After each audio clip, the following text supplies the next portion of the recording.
The iron door closed with a sound like a coffin lid. Inside the admission ward of Colney Hatch Lunatic Asylum, the gas lamps hissed low against the December fog that seeped through every crack in the brickwork. It was the winter of 1903, and London's nights arrived early, wrapping the great Victorian madhouse in a shroud of industrial smoke and frozen mist. A woman stood trembling in the centre of the tiled room, her wrist still bearing the marks of the restraints that had brought her here. She had been a governess once. She had taught children their letters, poured tea in parlours bright with afternoon sun. Now she was Patient X, a number scrawled in ledger ink, her name erased by the stroke of the physician's pen and the signature of a husband who had grown tired of her questions. Around her, the asylum breathed with the sounds of its own strange life. The shuffle of slippered feet on stone, the distant wail that might have been wind or human voice, the rattle of keys on the matron's belt as she moved through corridors that stretched into darkness like the halls of some vast and terrible church. The admission physician did not look at her face. He wrote in his book with steady hand, noting the usual phrases: hysteria, moral insanity, refusal of wifely duties, excessive reading. Outside, the city went about its evening, and no one marked the closing of that door. The asylum had swallowed another soul, and the night, as always, kept its secrets close. Chapter 1. The Threshold of Forgetting. Good evening, and welcome to the Bedside Historian.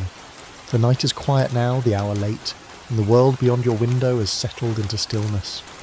Wherever you are listening from tonight, whatever time shows on your clock, know that you have found a place of calm in the darkness. Before we begin our journey into the past, if you find comfort in these stories, if they help you drift towards sleep or simply accompany you through the late hours, please consider subscribing to the channel. Your support helps us continue exploring these forgotten corners of history together. And if this particular story speaks to you, leave a like on the video. It helps more than you might imagine, allowing others to find their way here, to this quiet space we share. Now, let us drift backward through time, to an England of gas lamps and fog, to the threshold where names were taken and replaced with numbers, to the moment when the asylum door closed and the world outside continued without pause. The architecture of confinement had reached its peak by the opening years of the 20th century. Across England, great institutions rose from the earth like cathedrals of a new faith, monuments to the Victorian belief that madness could be contained, classified, and perhaps cured through the application of science and stone. They were vast structures, these asylums, built on the outskirts of cities where land was cheap and neighbours few. Their corridors stretched for miles there. Wards could hold thousands, and their walls were high enough to block the view of the world beyond. Colney Hatch, opened in 1851 in the green fields of Middlesex, had been designed to hold 1,200 patients.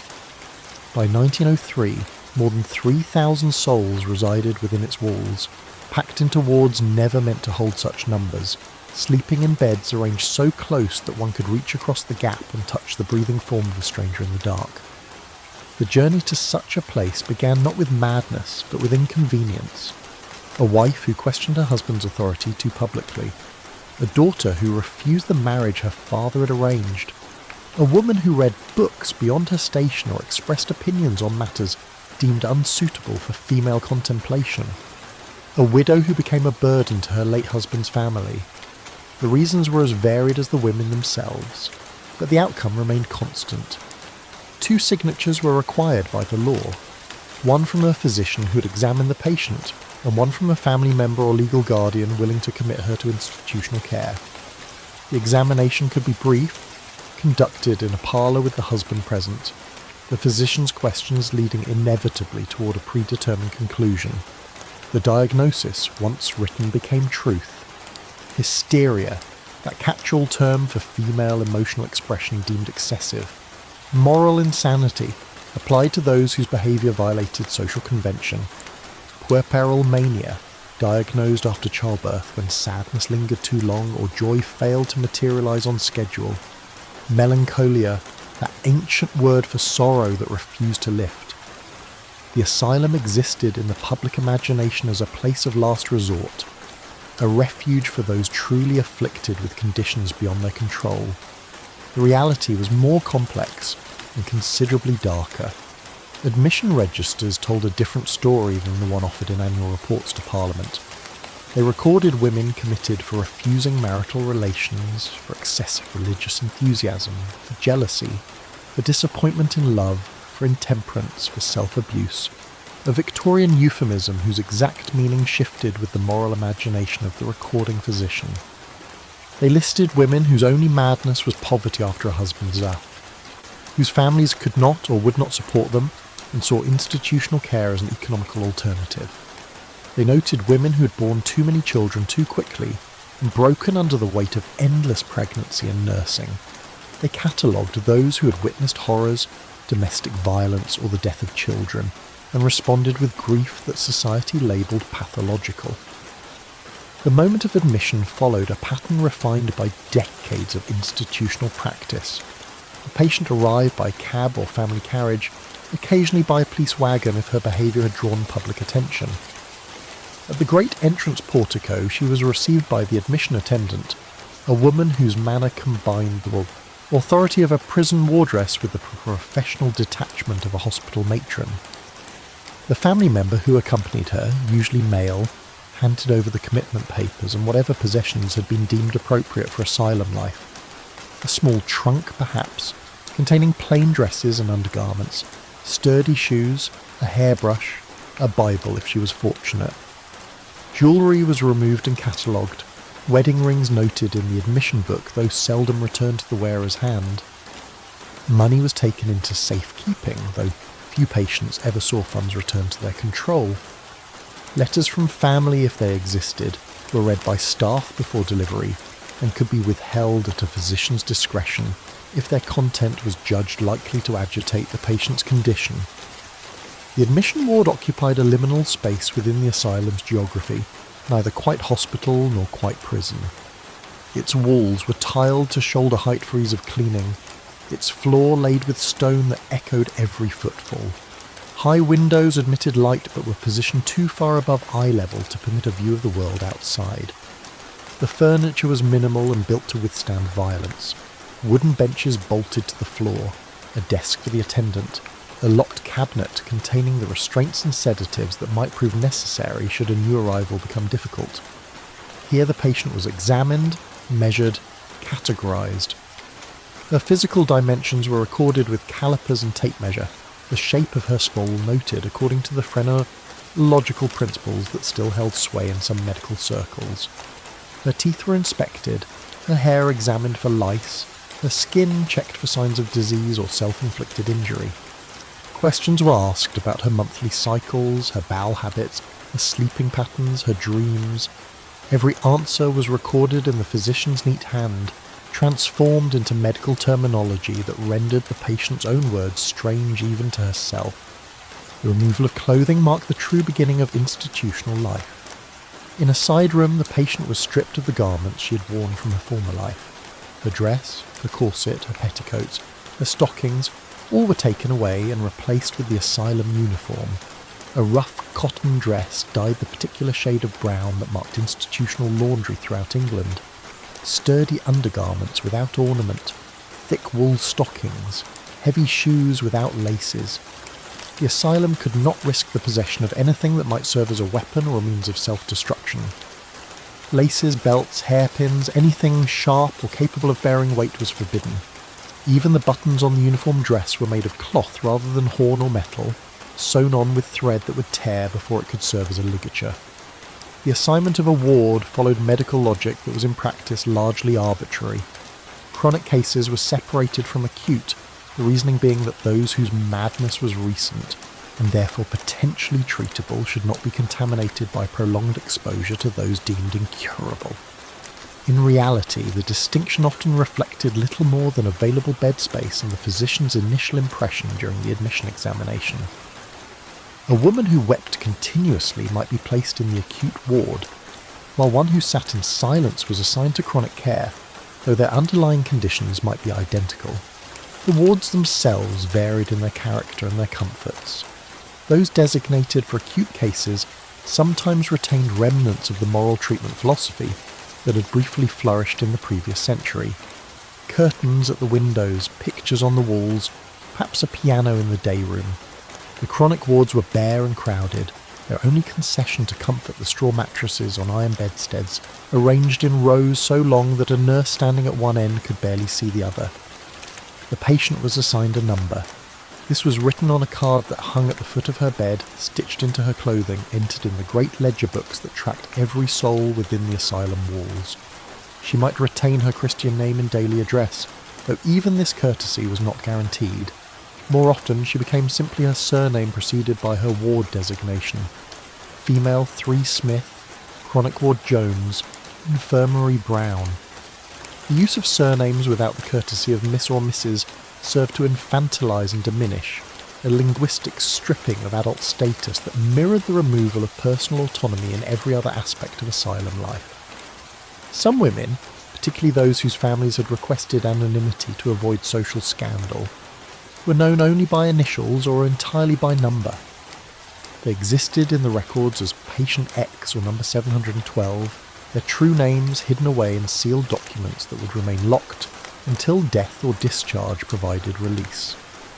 The first night was spent in the admission ward under observation. The patient lay on a narrow bed beneath coarse blankets that smelled of carbolic soap and the countless bodies that had warmed them before. Around her in the darkness, others breathed and shifted, and sometimes wept. The sounds of the asylum at night were particular and terrible. The crying that rose and fell like wind. The laughter that came suddenly from nowhere and stopped just as abruptly. The rhythmic banging of someone's head against a wall. The shuffle of the night attendant's feet during her hourly rounds. The rattle of keys at her waist like chains dragging through the corridors. Gas lamps burned low throughout the night, never fully extinguished, casting shadows that moved and seemed alive. Through the high windows, if she raised her head from the pillow, the patient might see stars. Those same stars that shone above the world she had left behind, the world that was continuing without her, where her children slept in their beds and her husband perhaps sat by the fire with a book, comfortable now that the difficulty of her presence had been resolved. Morning arrived with a bell, harsh and immistant, ringing through the stone corridors like a summons to judgment.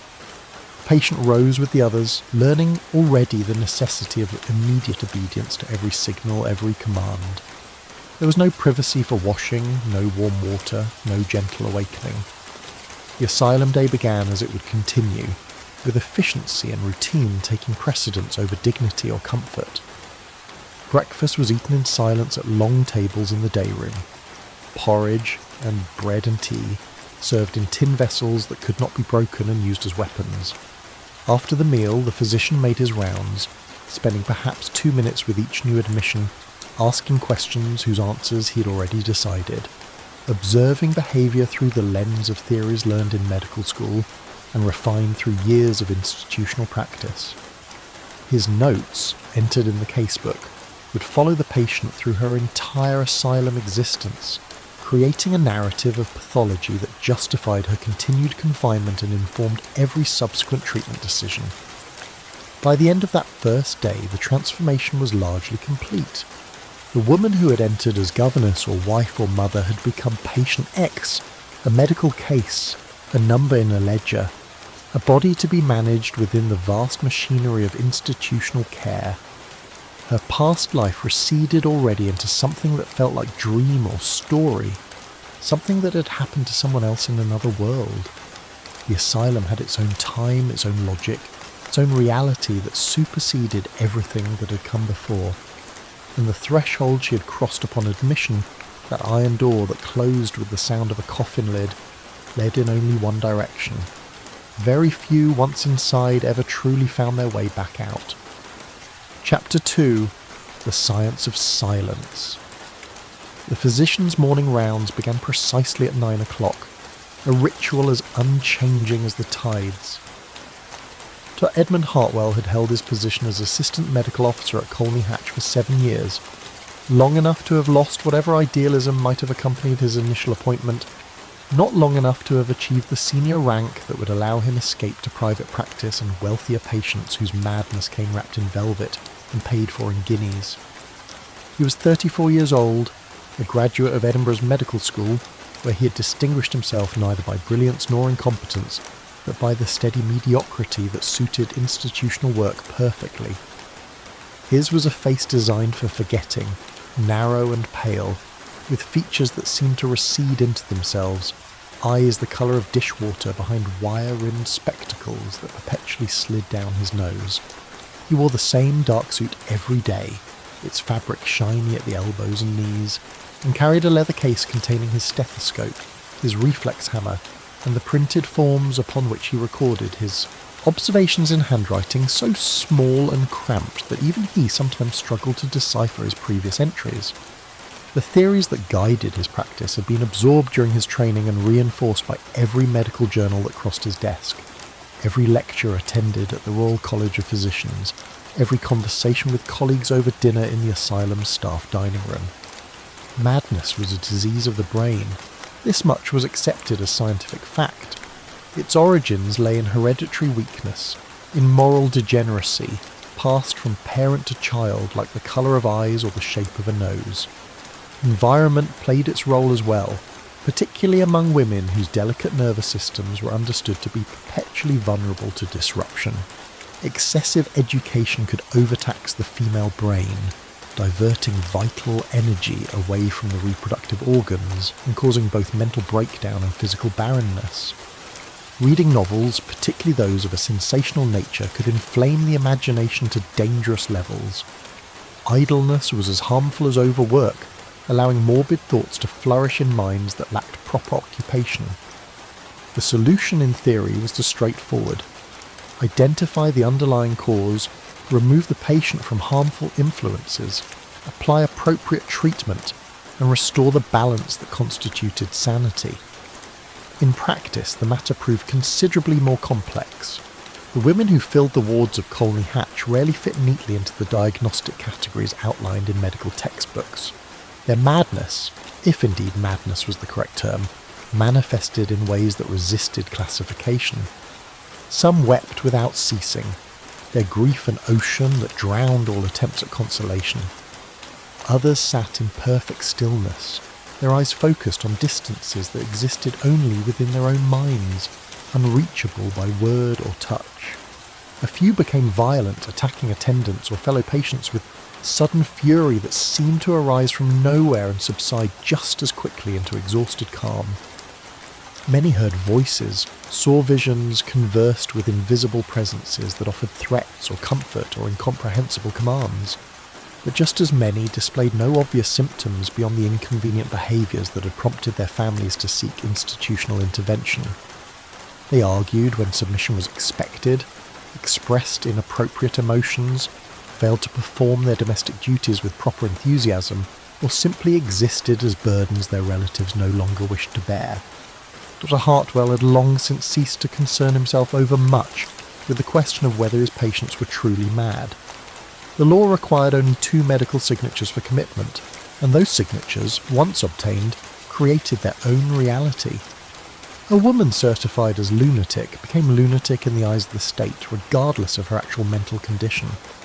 His role was not to question the admission, but to manage the patient, to maintain order within his assigned wards, to prevent escapes and suicides and violent incidents that might draw unwanted attention from the commissioners in lunacy during their annual inspections. Treatment, in the therapeutic sense, was largely theoretical. The asylum possessed neither the staff nor the resources to provide individual care to 3,000 patients. What it offered instead was containment, routine, and the passage of time in the hope that some conditions might prove self-limiting and resolve without active intervention. The diagnostic process began with observation. During his rounds, de Hartwell paused at each bedside or day-room chair where a patient sat, watching for signs that experience had taught him to recognise. Restlessness indicated agitation, stillness suggested melancholia, or the more troubling absence of will that sometimes preceded complete mental collapse. Rapid speech pointed toward mania. Silence could mean anything from stubborn resistance to catatonic withdrawal. The patient's physical appearance offered clues as well. Weight loss suggested refusal of food, a common form of resistance among newly admitted patients. Bruises or scratches indicated either violence toward others or the self-inflicted injuries that attendants were trained to prevent but could not always forestall. The condition of clothing and hair revealed whether the patient retained sufficient interest in her own person to maintain basic grooming, or whether she had surrendered to the institutional tide that reduced all to the same level of dull uniformity. Questions were asked, though Dr. Hartwell had learned not to place excessive faith in the answers. Do you know where you are? What today is it? Who is the Queen? The responses served primarily to establish the patient's orientation to time and place, her grasp of basic facts about the world beyond the asylum walls. Many could not answer, either because genuine confusion clouded their thoughts, or because the monotony of institutional life had erased all markers by which one day might be distinguished from another. Some answered with elaborate fabrications, stories of royal connections or vast fortunes waiting just beyond the asylum gates, delusions of grandeur that the medical literature classified as symptoms of advanced mental disease. A few, particularly those recently admitted, answered with bitter accuracy, and followed their answers with demands for release, threats of legal action, appeals to justice that Dr. Hartwell had heard so many times that they no longer registered as words with meaning, but merely as sounds indicating a patient's failure to accept her circumstances. The case notes accumulated with each visit, creating a documentary trail that served multiple purposes. They provided evidence of medical oversight should questions arise about the quality of care. They justified continued confinement by recording ongoing symptoms that rendered the patient unsuitable for discharge. They protected the physician from liability by demonstrating that he had followed proper procedures and applied accepted treatments. The language of these notes followed conventions established by decades of asylum practice. Patients were never angry, but rather exhibited irritability or hostility requiring restraint. They were not sad, but demonstrated profound melancholia, resistant to therapeutic intervention. They did not complain of mistreatment, but displayed suspicious delusions regarding staff members. Every human emotion, every reasonable response to an unreasonable situation was transmuted by medical terminology into further evidence of mental disease requiring continued institutional management. Diagnosis itself was often a matter of fashion as much as science. The late Victorian era had been particularly fond of hysteria as an explanation for almost any female malady, but by the Edwardian period the term was falling somewhat from favour, replaced by newer concepts imported from the continent. Neurasthenia, a nervous exhaustion brought on by the demands of modern life, had become popular among physicians treating wealthier patients whose families preferred diagnoses that carried less social stigma. In the asylums, however, where patients lacked both money and social standing, the older categories persisted. Mania, melancholia, dementia, idiocy. These words appeared again and again in the admission registers, their meanings broad enough to encompass nearly any presentation of symptoms. Some physicians attempted greater precision, subdividing their diagnoses into elaborate taxonomies: primary insanity versus secondary insanity, moral insanity versus intellectual insanity, acute mania versus chronic mania versus recurrent mania. Others, Dr. Hartwell among them, recognise such distinctions as largely academic exercises with little practical impact on treatment or outcome. The physical examination that accompanied the mental assessment was perfunctory and often conducted in circumstances that would have scandalised patients accustomed to the privacy of their family physician's consulting room. In the admission ward or later in the general wards, the patient was instructed to remove her clothing, while de Hartwell listened to her heart and lungs, palpated her abdomen for signs of organic disease, and examined her reflexes with his rubber hammer. Female attendants were supposed to be present during such examinations, and usually were, standing by with the blank expression of those who had witnessed the procedure countless times and found nothing remarkable in the physician's handling of women's bodies. The boundary between medical examination and violation was thin and sometimes crossed, though complaints were rare and even more rarely investigated. A patient who accused a physician of impropriety was by definition mentally unstable, her testimony unreliable, her allegations merely further evidence of the paranoid delusions that had necessitated her commitment in the first place. Treatment. Decisions flowed from diagnosis but were constrained by the practical limitations of asylum resources. The wealthy mad might receive individual attention, specialised therapies, extended rest cures in private establishments that resembled country houses more than hospitals. For the 3,000 patients of Colney Hatch, treatment options were considerably more limited. Sedatives could quiet the agitated, bromides and chloral hydrate measured out in doses calculated to produce calm without causing complete stupor. Purgatives were prescribed for almost any condition, the Victorian faith in the therapeutic value of cleared bowels persisting well into the new century. Tonics promising to strengthen the nervous system were administered to those diagnosed with neurasthenia or nervous exhaustion, though their ingredients of iron and quinine and alcohol produced little beyond temporary stimulation followed by deeper fatigue. For patients who refused medication, who spat out pills or fought against the spoon, force could be employed, the attendants holding head and limbs while the physician or nurse pushed the medicine past clenched teeth or administered it by rectum when oral delivery proved impossible. The more dramatic interventions were reserved for cases deemed particularly severe or resistant to conventional management. Hydrotherapy, the therapeutic application of water, ranged from warm baths intended to soothe the agitated to cold douches that shocked the system into submission. The bath treatment could last for hours, the patient immersed to her neck in water, while canvas stretched across the tub's opening prevented escape, her head protruding like a disembodied thing, while her body soaked in water that grew cold and then colder as time passed, and attendants forgot or deliberately delayed the addition of hot water from the tap. The shock of cold water applied with force delivered through a hose or poured from buckets was believed to restore mental clarity by stimulating the nervous system, though what it primarily produced was terror and the desperate desire to avoid future applications by displaying whatever behaviour the staff deemed evidence of improvement. Restraint took many forms, some mechanical and some pharmaceutical, all justified by the dual imperatives of patient safety and institutional order. The straitjacket, that canvas garment with its long sleeves that crossed and buckled behind the back, was employed for patients who struck out at others or injured themselves through constant scratching or tearing at their own flesh. The restraint chair, a heavy wooden seat with straps at wrists and ankles and across the chest, confined the most violently agitated for hours or even days, positioned in corridors where attendants could maintain visual supervision without the labour of constant physical intervention. Seclusion rooms, bare cells with walls padded or simply left as stone, received patients whose behaviour disrupted ward routine beyond the point of tolerance. The duration of such isolation depended less on the patient's condition than on the availability of staff to provide supervision and the pressure for beds in the general wards.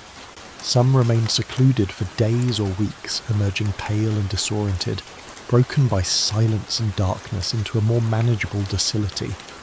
Dr. Hartwell recorded all such interventions in his case notes with the detachment of a clerk documenting inventory.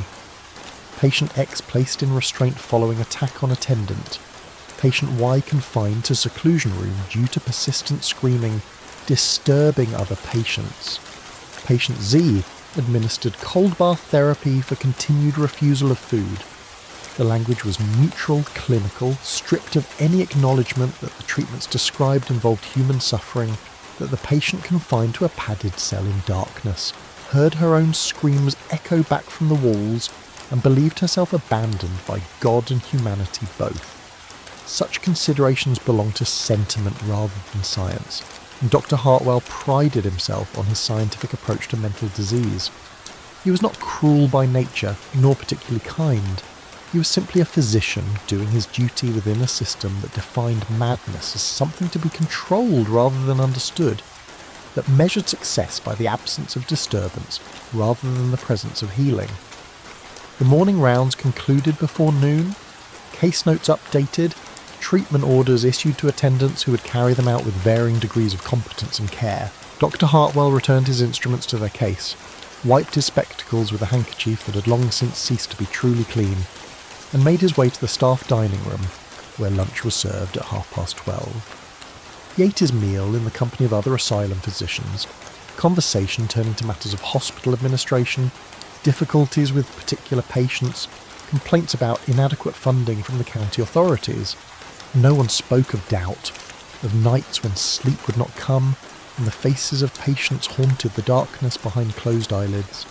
No one questioned whether the treatments they prescribed did more harm than good, whether the women in their care were mad or merely inconvenient, whether an asylum could ever be anything more than a warehouse for unwanted human beings. Such thoughts, if they arose, were suppressed with the same efficiency that governed all aspects of institutional life. The science of soreness applied to physicians as much as to patients, and Dr. Hartwell had learned that lesson thoroughly during his 7 years behind Colney Hatch's high walls.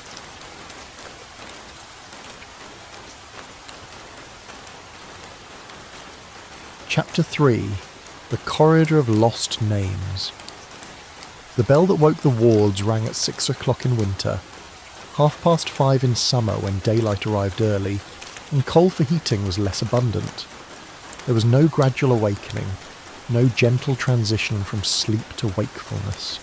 The bell was loud, enough to penetrate the deepest exhaustion, designed to rouse 3,000 souls simultaneously and set them in motion according to the timetable that governed every minute of asylum existence.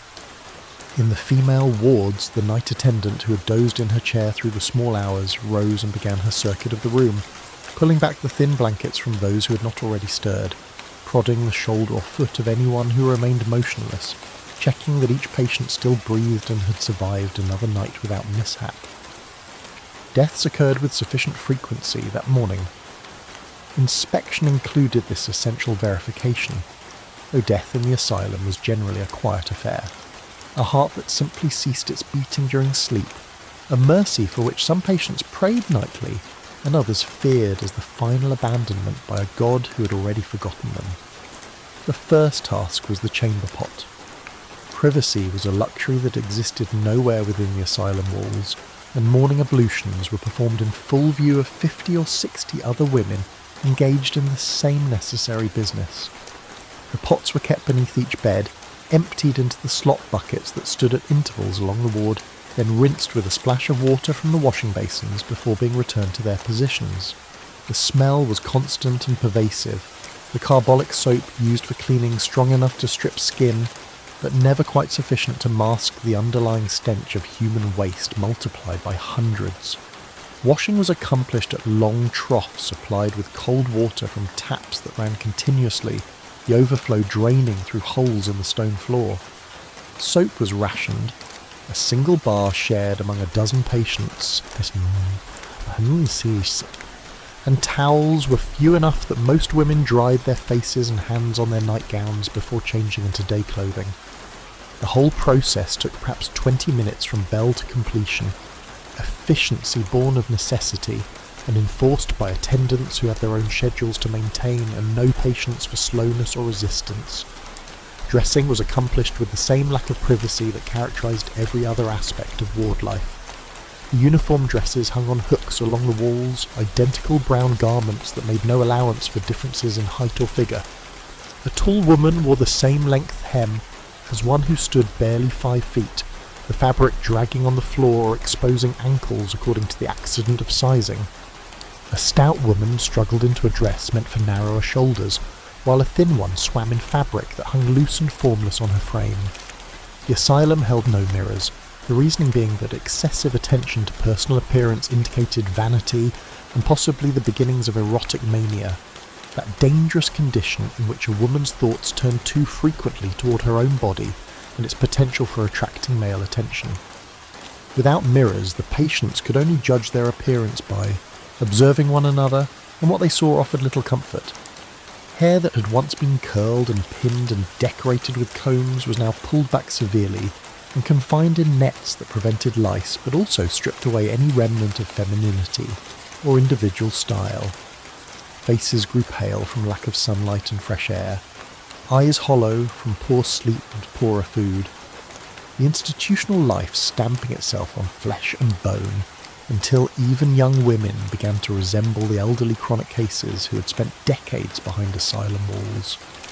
Breakfast was served in the day room, a space that occupied the centre of each ward and served as dining hall, workroom, and general gathering place throughout the waking hours. Long tables ran the length of the room, flanked by the wooden benches worn smooth by countless bodies. The meal arrived on wheeled carts from the central kitchen, portioned out by attendants who ladled porridge into tin bowls and placed a single slice of bread beside each serving.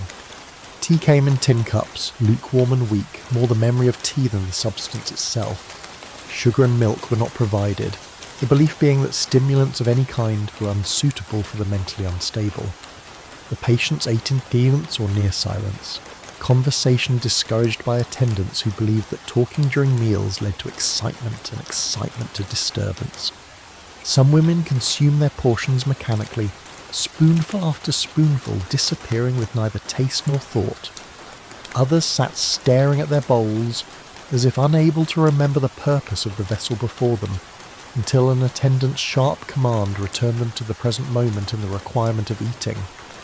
A few refused food entirely, pushing away their bowls, turning their heads from the spoon when attendants attempted to feed them. Their hunger strike a form of protest, or perhaps simply the last arena in which they could exercise any control over their own existence. The morning hours after breakfast were devoted to work.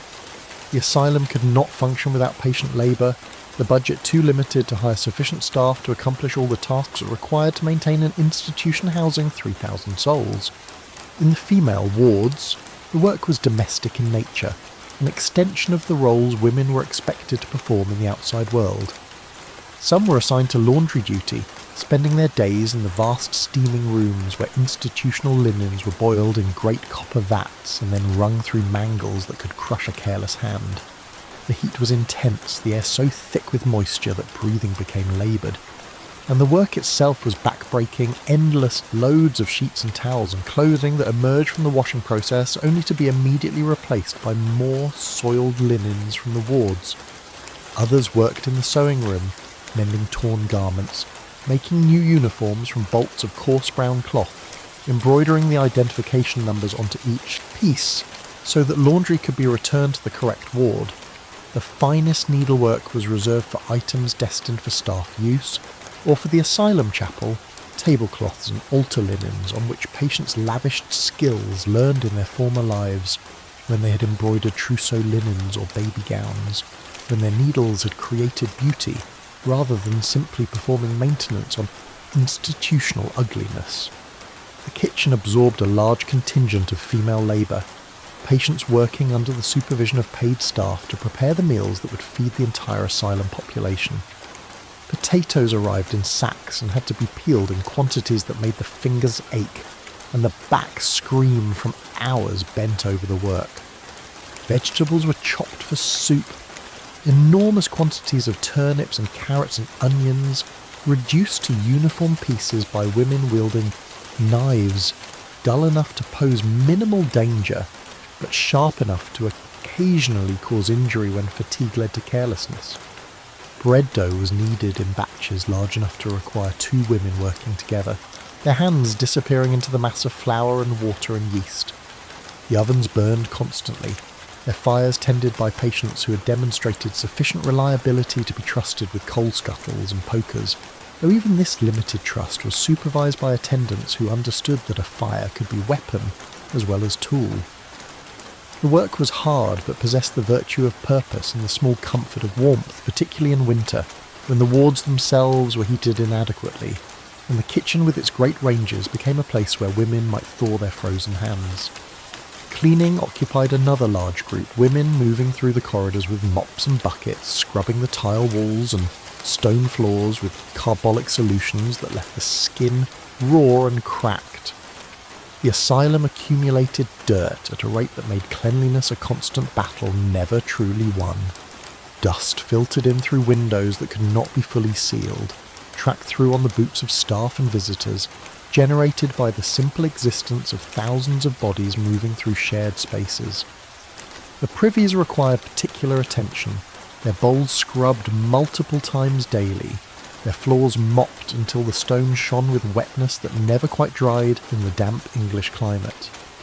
The day rooms had to be swept after every meal, the dormitories aired and tidied each morning after the patients had vacated them for their work assignments.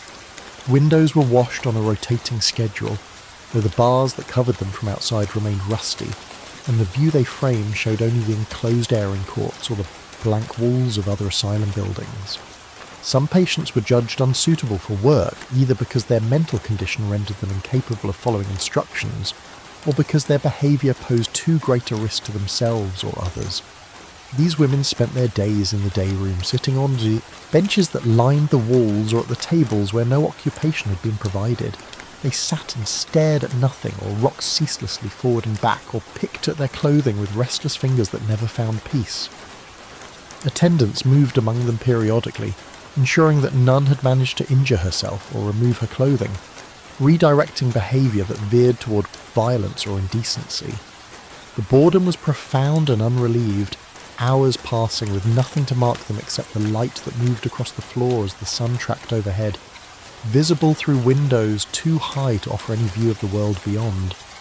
Some women created elaborate internal worlds to inhabit, conducting conversations with invisible companions, narrating stories to themselves, singing songs from childhood until her attendants grew irritated and ordered silence. Others simply vanished into themselves, their eyes open but unseeing, their bodies present but their consciousness retreated to some interior space where the asylum could not fully follow.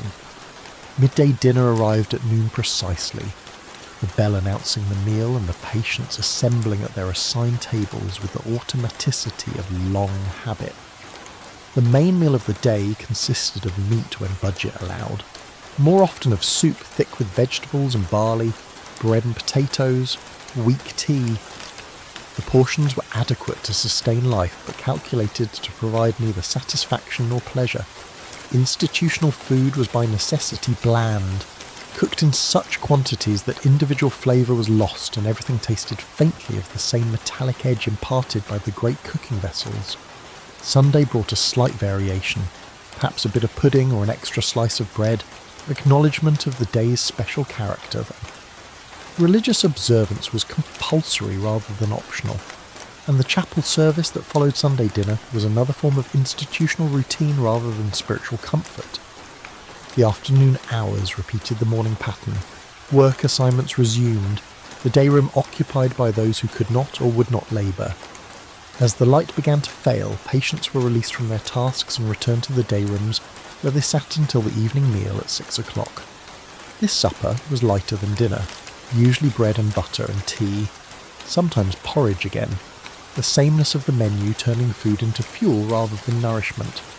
After supper came the only period that might be called leisure, though the term was generous given the absence of any real freedom or choice.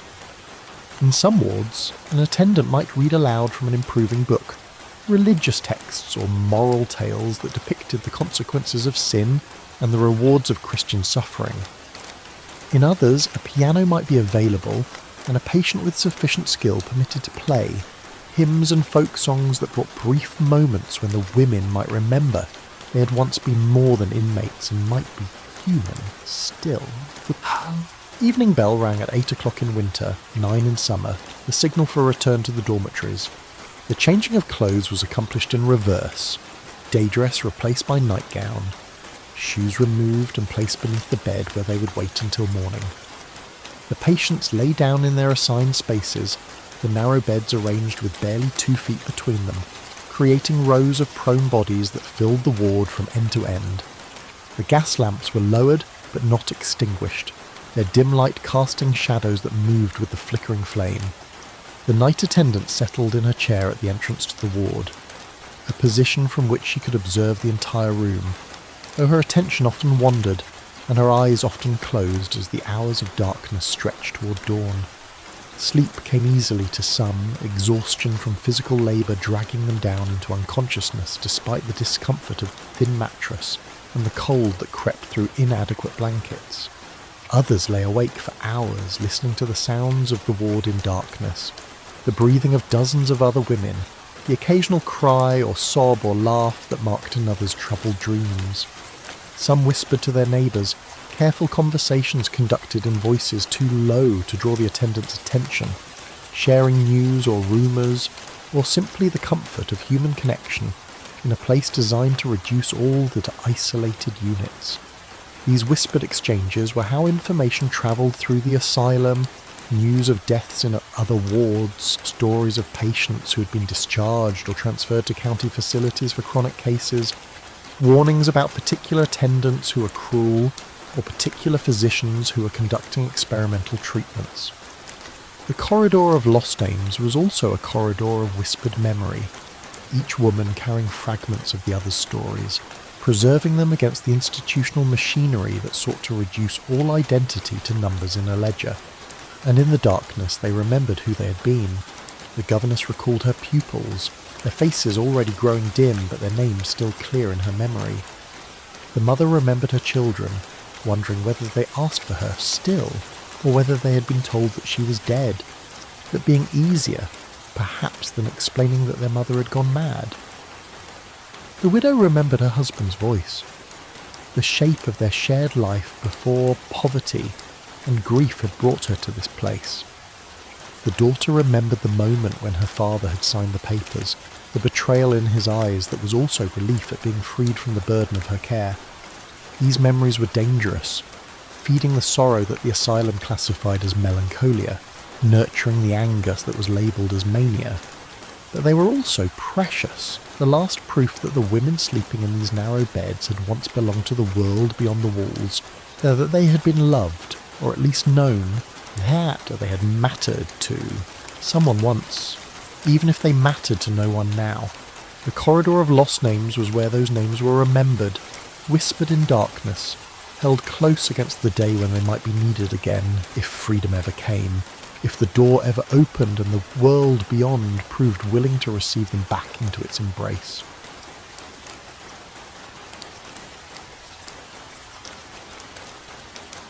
Chapter 4. The Treatment Rooms.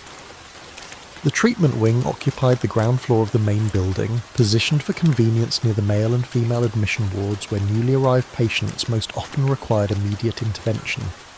Its windows faced north, admitting a cold, steady light that never warmed the tiled corridors or the rooms that opened off them like cells in a monastery, each dedicated to a particular aspect of the therapeutic arsenal that Victorian medicine had assembled against the protean manifestations of mental disease.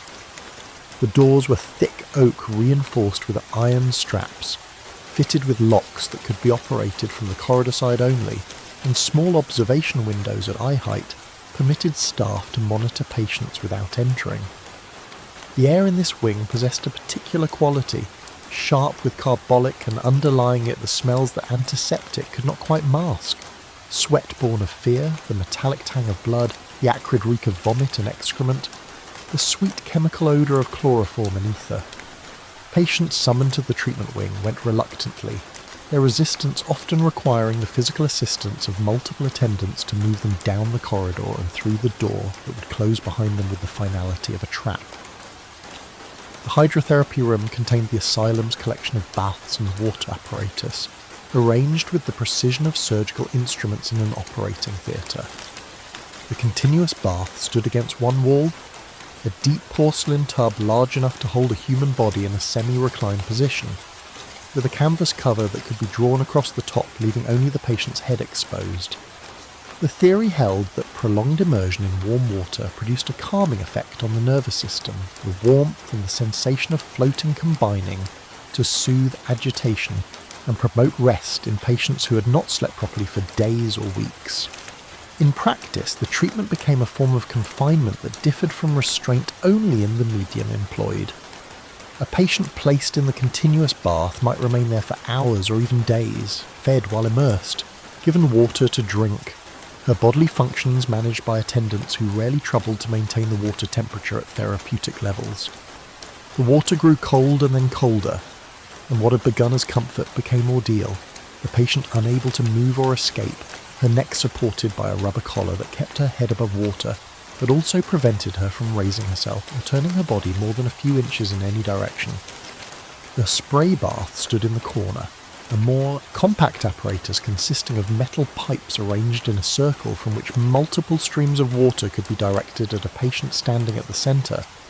The temperature and pressure were controlled by valves operated from outside the patient's reach, allowing attendants to deliver anything from a gentle warm rain to a powerful cold deluge that struck with enough force to leave bruises. The stated purpose was stimulation of the skin and underlying tissues. The shock of cold water believed to interrupt morbid patterns of thought and restore normal nervous function.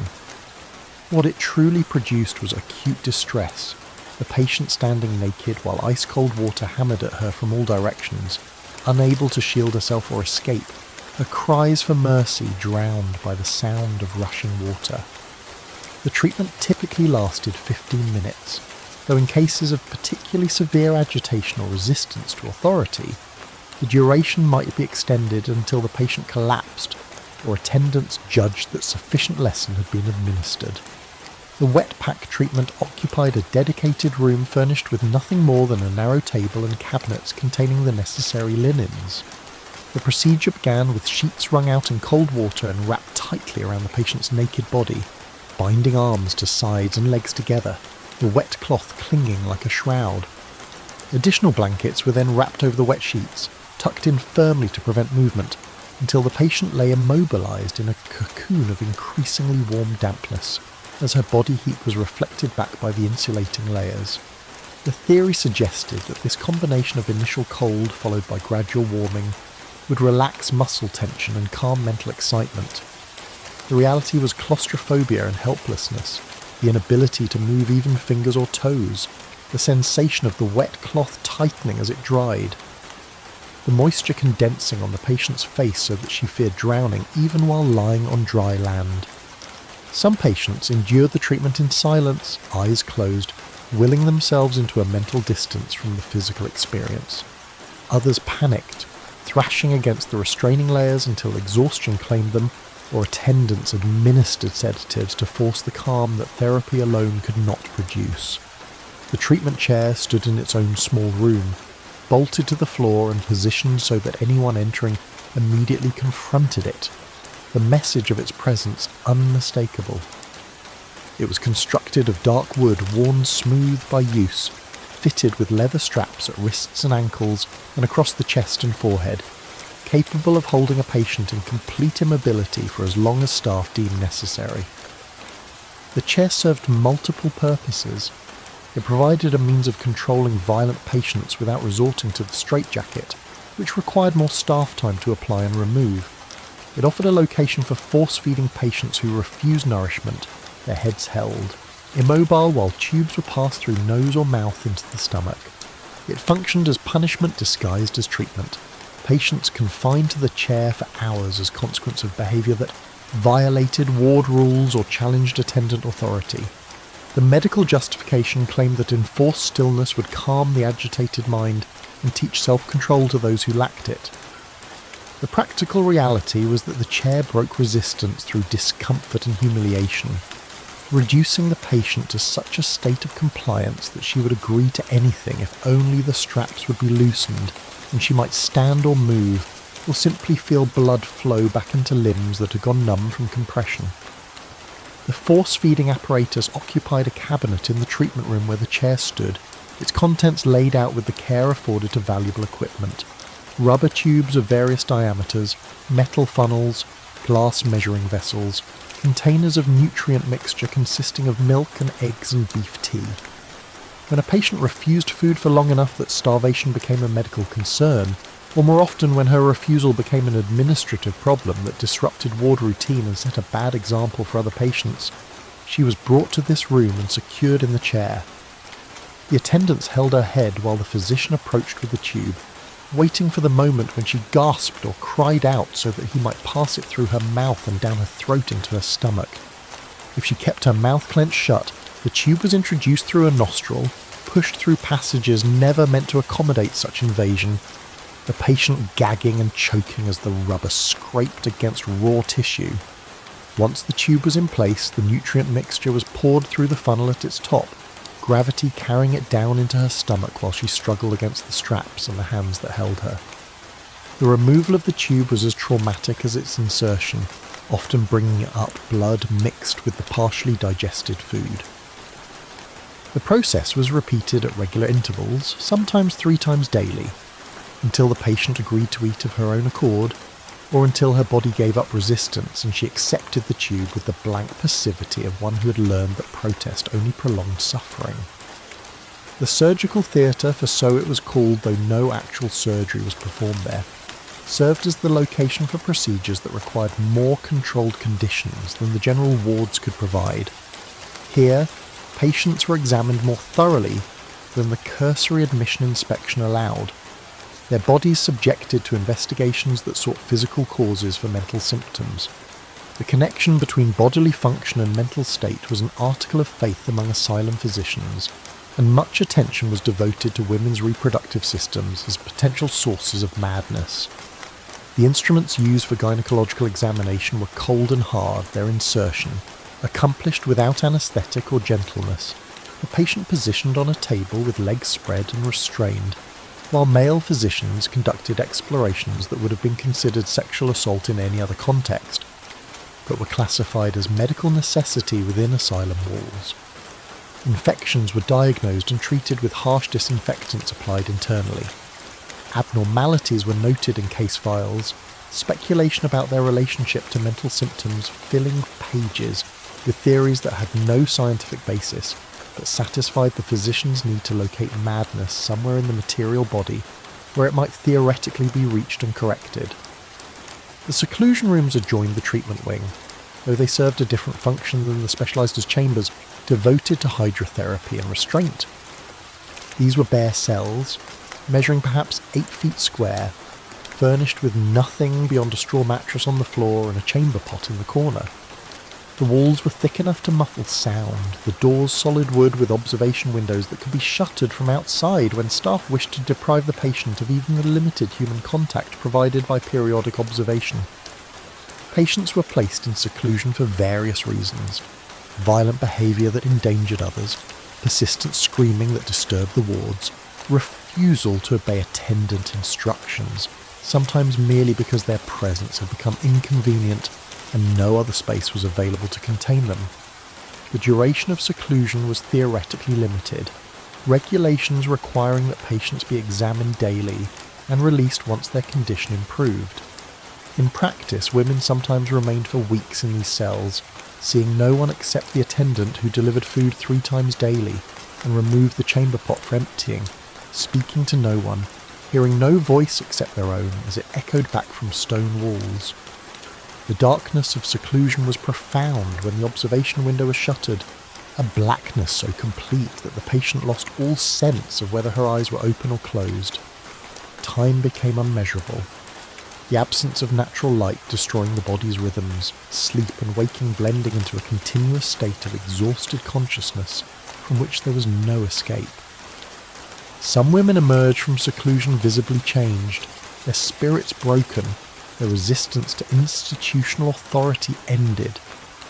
They became model patients afterward, docile and compliant, speaking only when spoken to, following every instruction without question or complaint. Others emerged deeper in madness than they had entered, the isolation having pushed them past some threshold beyond which the social self could not be reassembled. They returned to the wards mute or screaming, beyond reach of communication, their minds having retreated to places where even they could no longer follow.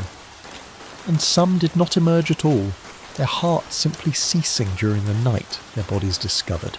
Cold on the straw mattress when the morning attendant came with breakfast, another death to be recorded in the logbook with the neutral notation, died during seclusion, cause unknown. The padded cell represented the ultimate refinement of therapeutic isolation. Its walls were covered in heavy canvas stretched over horsehair padding, the floor similarly treated, the entire space designed to prevent injury to patients who might throw themselves against hard surfaces. The door was padded on the inside, its small observation window the only opening, admitting a dim light and allowing staff to monitor the occupant without entering. Patients confined here were stripped of clothing that might be used for self-strangulation, dressed if at all in canvas garments without buttons or ties. The padding muffled sound, each scream and cry and desperate plea dying away into the canvas as if the room itself absorbed and consumed the patient's voice. The cell was intended for the most violent cases, women who attacked without warning or injured themselves despite all precautions. Its use became more common than its intended purpose would justify, serving as solution to any situation that attendants found difficult to manage. The patient who complained too loudly about conditions, who threatened to write to authorities, who encouraged other patients to resist, might find herself stripped and thrust into the padded cell until she learned that protest brought only greater suffering. The treatment rooms existed in a realm apart from the general wards, a place where the pretense of therapy became indistinguishable from punishment, and both were justified by medical theory that classified resistance as symptom and submission as cure.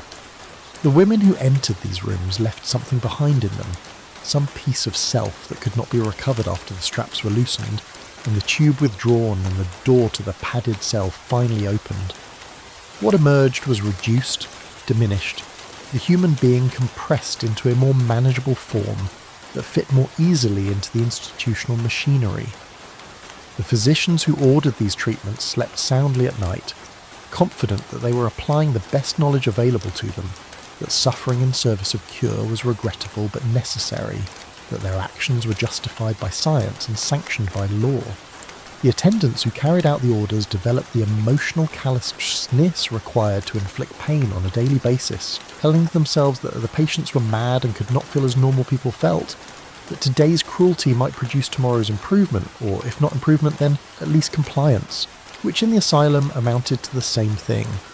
And the patients who survived these treatments and returned to the wards carried the memory with them, a memory that would inform every subsequent action, every decision about whether to speak or remain silent, whether to resist or submit, whether to hope for freedom or accept that the treatment rooms and the wards and the high walls were now the whole extent of their world, the only world they would ever know again.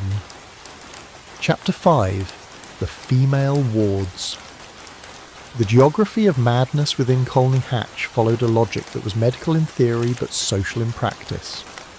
The female wards occupied the eastern wing of the Great Asylum complex, separated from the male wards by administrative buildings and locked doors that were opened only when patients required transfer between sections for medical examination or work assignments.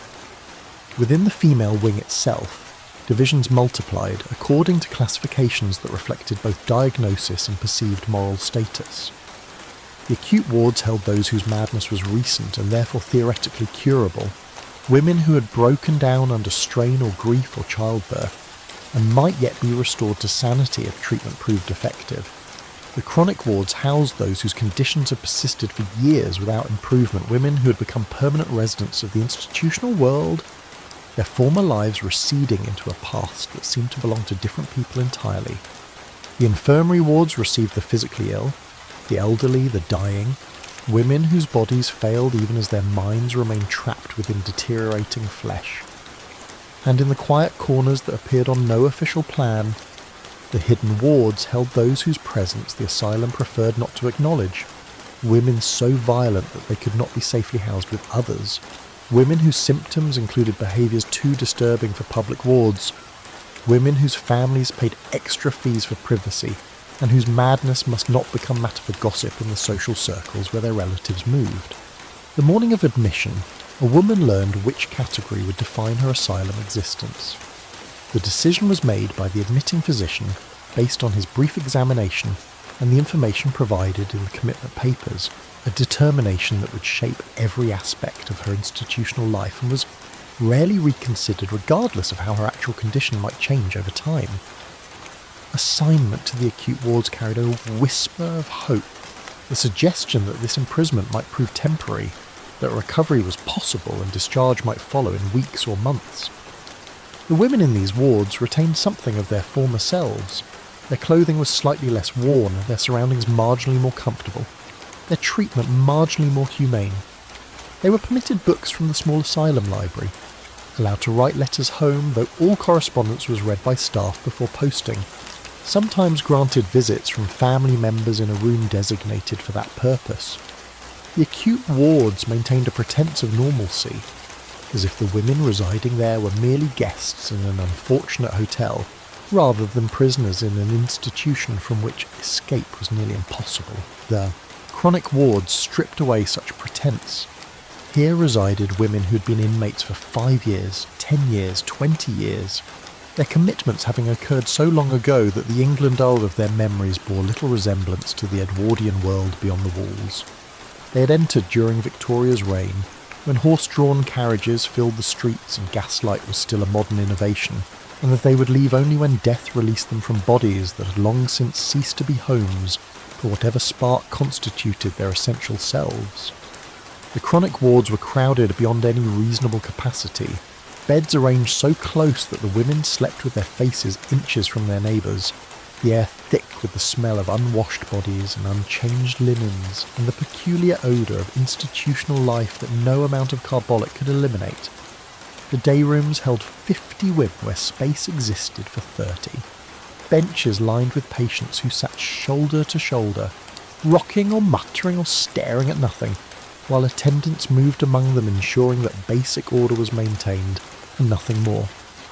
The women in chronic wards developed their own society, a hierarchy based on length of residence and degree of functional capacity. Those who had been inmates longest commanded a certain deference from newer arrivals, their knowledge of asylum customs and unwritten rules making them valuable sources of information and occasional protection. Women who retained sufficient mental capacity to assist with ward work gained privileges and respect. Their ability to help attendants with distribution of meals or supervision of more impaired patients, earning them slightly better treatment and occasionally access to small luxuries like extra food or permission to sit near the windows.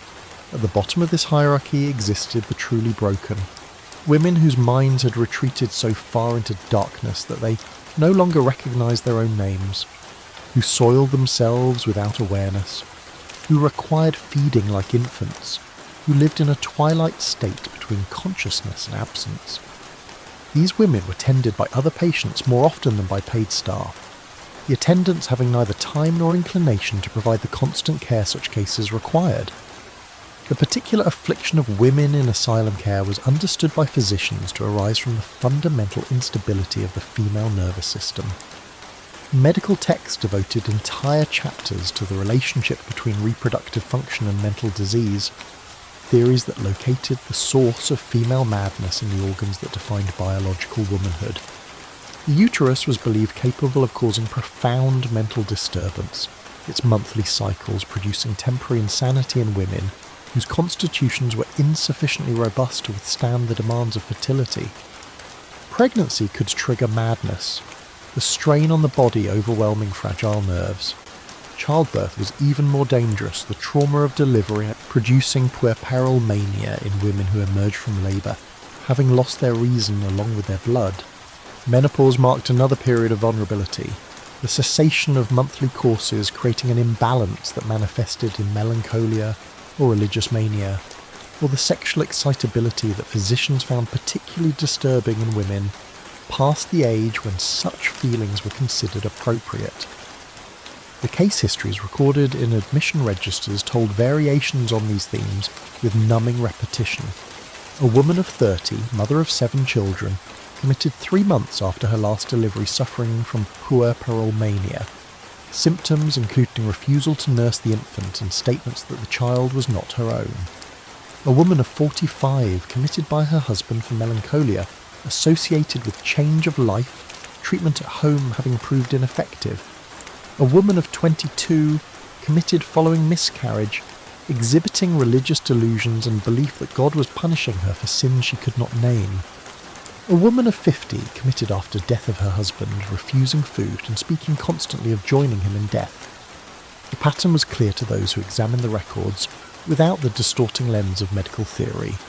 Women broke under the weight of expectations that were inhuman in their demands, under grief that was labelled pathological because it interfered with domestic duties, under exhaustion that came from bearing and raising children in poverty while maintaining households on inadequate resources. But asylum physicians did not see patterns of social injustice in the admission registers. They saw confirmation of theories about female weakness and nervous instability. They saw evidence that women required male authority and medical supervision to maintain their precarious hold on sanity. They saw justification for the control exercised over female patients, control that extended to every aspect of bodily function and personal autonomy. Menstruation was monitored and recorded, attendants noting the dates and character of each patient's monthly courses in logbooks duplicitous that were reviewed by physicians during rounds. Women who claimed illness during their periods were suspected of malingering unless physical evidence confirmed their complaints.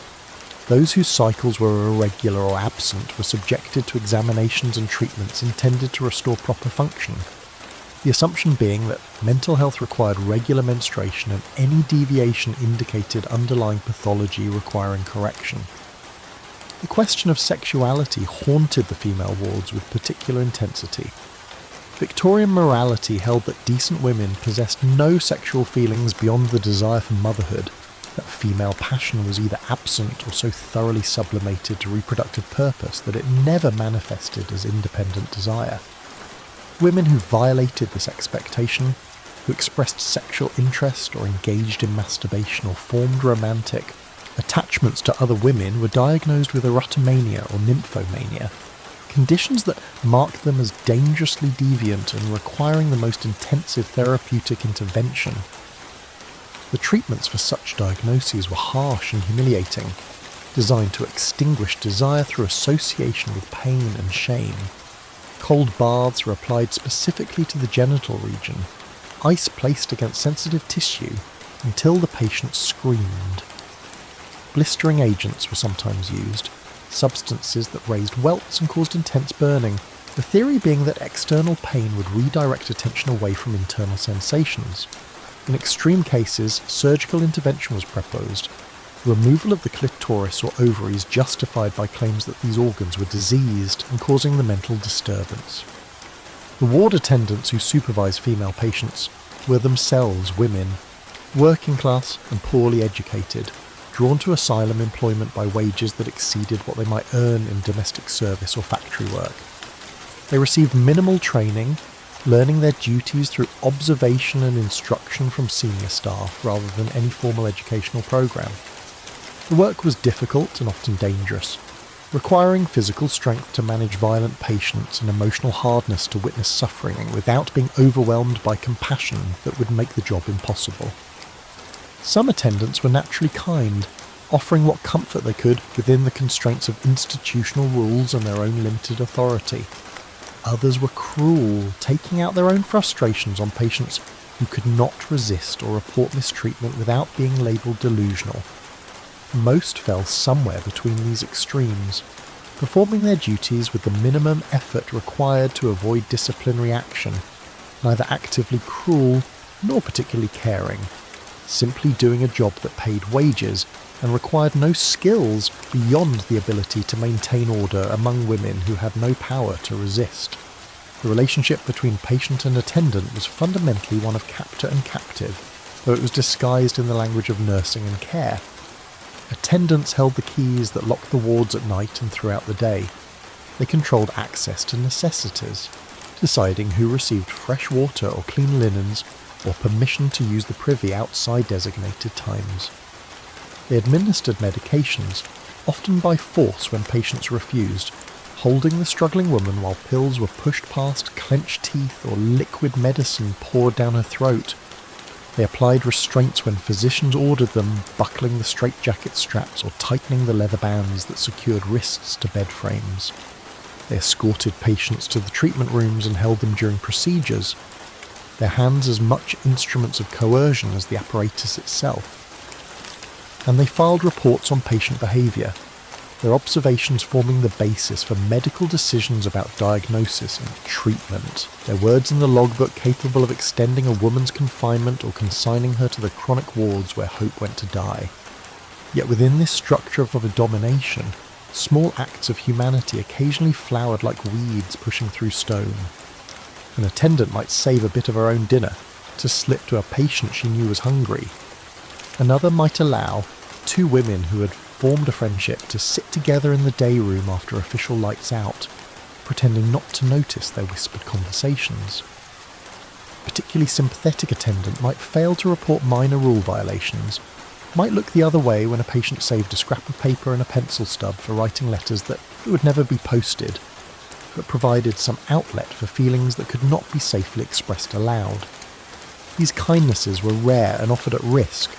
Attendants who grew too close to patients or showed too much leniency faced dismissal for failure to maintain proper professional distance. But they occurred nonetheless, small bright moments in the grey institutional landscape, proof that even in the most dehumanising circumstances, human connection could not be entirely extinguished. The children were the ghosts that haunted every corner of the female wards. So many of the women confined within asylum walls were mothers, separated from sons and daughters who had been placed in orphanages, or sent to live with relatives, or simply absorbed into their fathers' households under the care of new wives or hired help. The separation was intended to be permanent, asylum physicians believing that contact with mad mothers would damage children psychologically, and perhaps transmit the taint of insanity through prolonged exposure. Visits were discouraged and often forbidden outright, the reasoning being that such meetings would agitate the patient and impede her recovery. Letters from children were intercepted and destroyed if physicians judged their content likely to cause emotional disturbance. Photographs were confiscated, the familiar faces of sons and daughters deemed unsuitable stimuli for women whose primary need was calm and mental rest. The women themselves spoke of their children constantly, to anyone who would listen, and to themselves when no one would. They described their babies in detail that never faded, reciting birth dates and birth weights and first words with the precision of sacred text. They worried about who was caring for them, whether they were being fed properly and kept warm, whether they cried for their mothers at night. They constructed elaborate fantasies of reunion, the day when the asylum door would open and their children would be waiting, when they would return to the homes they had been torn from and resume the lives that had been interrupted. These fantasies sustained some women through years of confinement, giving them reason to endure when everything else argued for surrender. For others, the fantasies became delusions that physicians noted as symptoms of continued mental disturbance, further evidence that the patient was not yet ready for discharge. And for a few, the knowledge that their children were growing up without them, that years were passing and the bonds of love and recognition were breaking under the strain of absence, was the grief that finally broke them completely, that transformed whatever condition had brought them to the asylum into genuine madness from which no recovery was possible. The female wards were places where women learned what it meant to be powerless absolutely. Every choice was made by others. What they wore, when they woke, what they ate, how they spent their days, whether they would be treated gently or harshly, whether they would see their families again or die alone among strangers. None of these things lay within their control. The stripping away of autonomy was so complete that even the most basic bodily functions became subject to institutional management. They could not go to the privy when the need arose, but only during designated times. They could not refuse food even when nausea made eating torture. They could not choose silence when speech was demanded, or speak when silence was required. They could not touch their own bodies in privacy, every inch of flesh subject to inspection and medical examination. They could not cry without it being noted as symptom, nor laugh without being suspected of inappropriate euphoria, nor sit quietly without being labelled withdrawn. Their very existence became evidence of their madness, and their madness justified every restriction placed upon them in circular logic from which there was no escape. And yet they endured. They found ways to preserve some fragment of self against the institutional machinery designed to reduce all to identical units. They remembered their names even when attendants called them only by number. They held in memory the faces of people they loved even when photographs were taken away. They whispered their stories to one another in darkness, keeping alive the truth of their lives before the asylum, refusing to let the official narrative of madness and necessary confinement become the only story told about them. They formed bonds with other patients, creating substitute families to replace the ones they'd lost, offering and receiving the small kindnesses that made survival possible. They resisted when they could, in ways both large and small, through direct defiance or subtle subversion, or simply by maintaining their humanity in circumstances designed to strip it away. The female wards were places of tremendous suffering, but they were also places of tremendous courage, though that courage went unrecognised and unrecorded in the official histories that documented only symptoms and treatments and the slow accumulation of institutional time that measured out lives in months and years behind walls that never fell.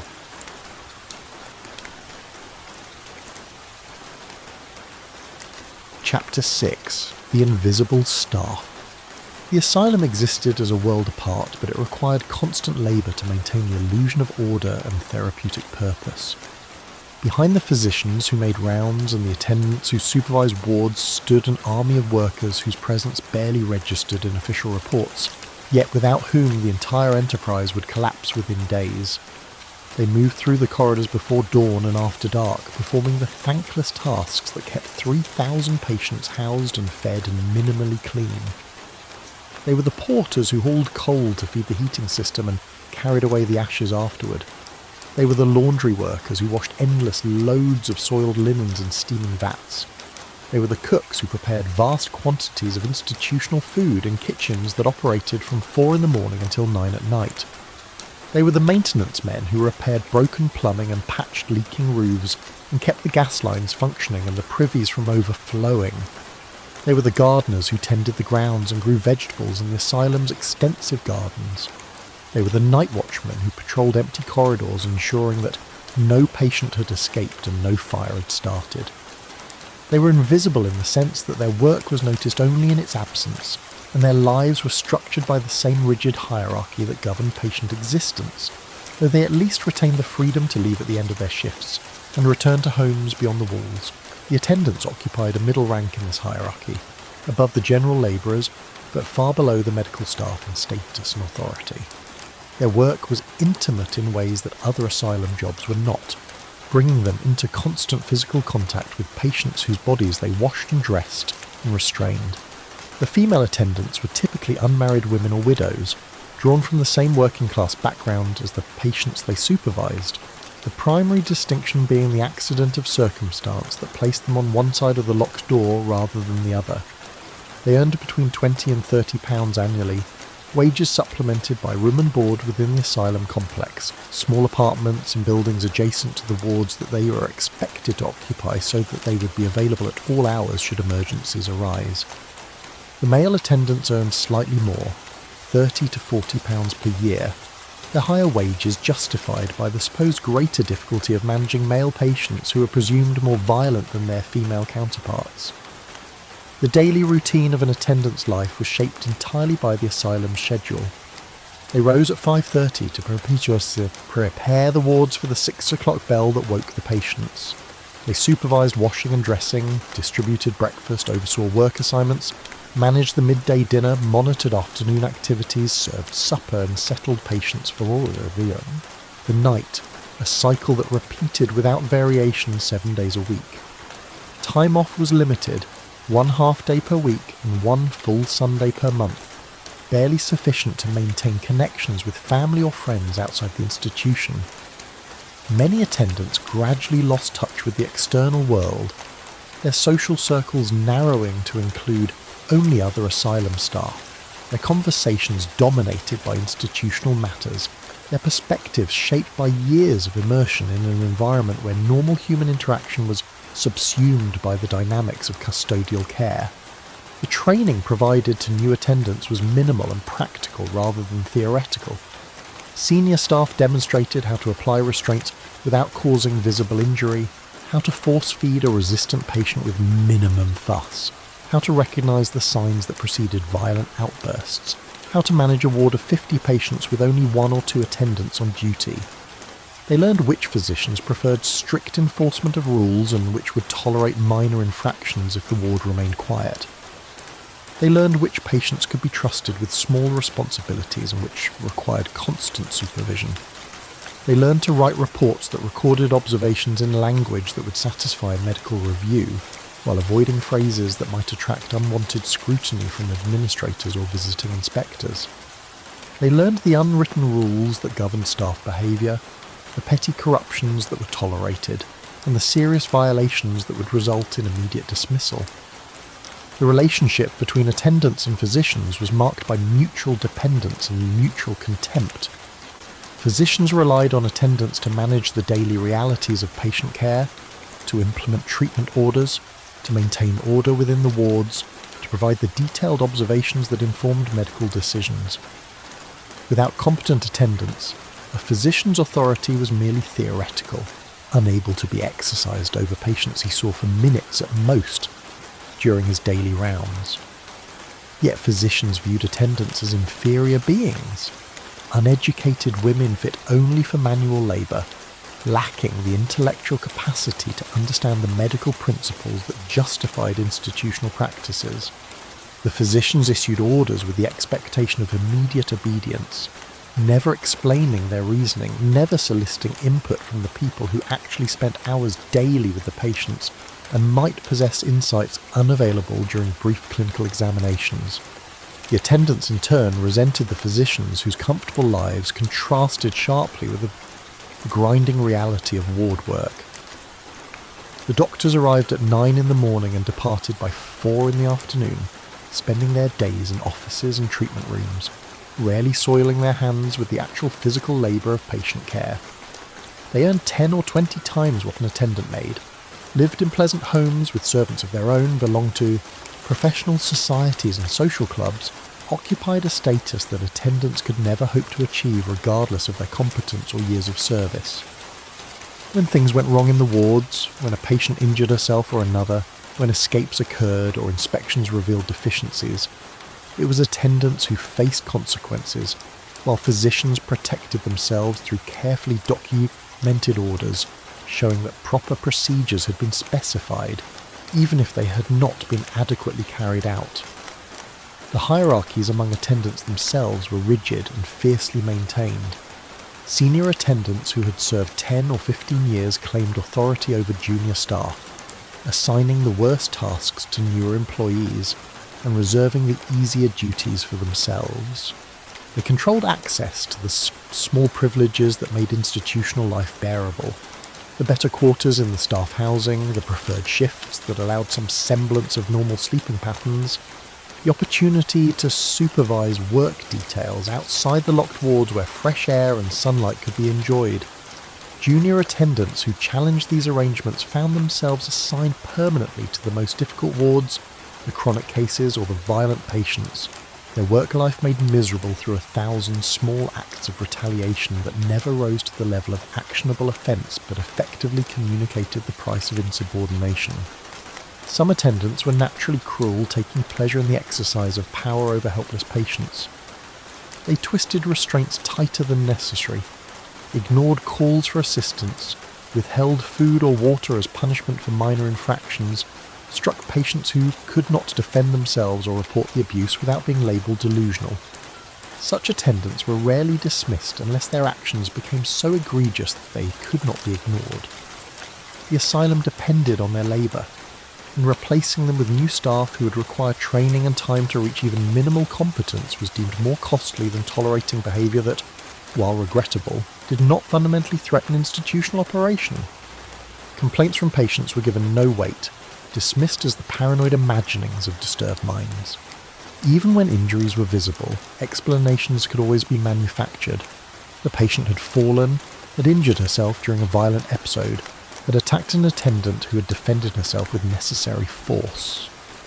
Other attendants approached their work with something resembling compassion, though expressing that compassion openly risked censure from supervisors who believed that emotional attachment to patients interfered with proper professional detachment.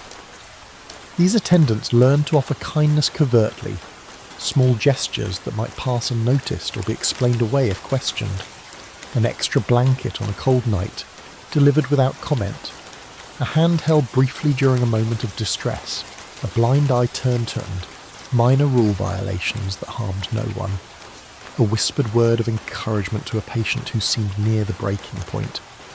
These acts of humanity were dangerous, not physically but professionally, marking the attendant as soft, unsuited for asylum work, potentially subversive of the discipline essential to institutional function, yet they persisted, evidence that even in an environment designed to suppress empathy, human connection could not be entirely eliminated.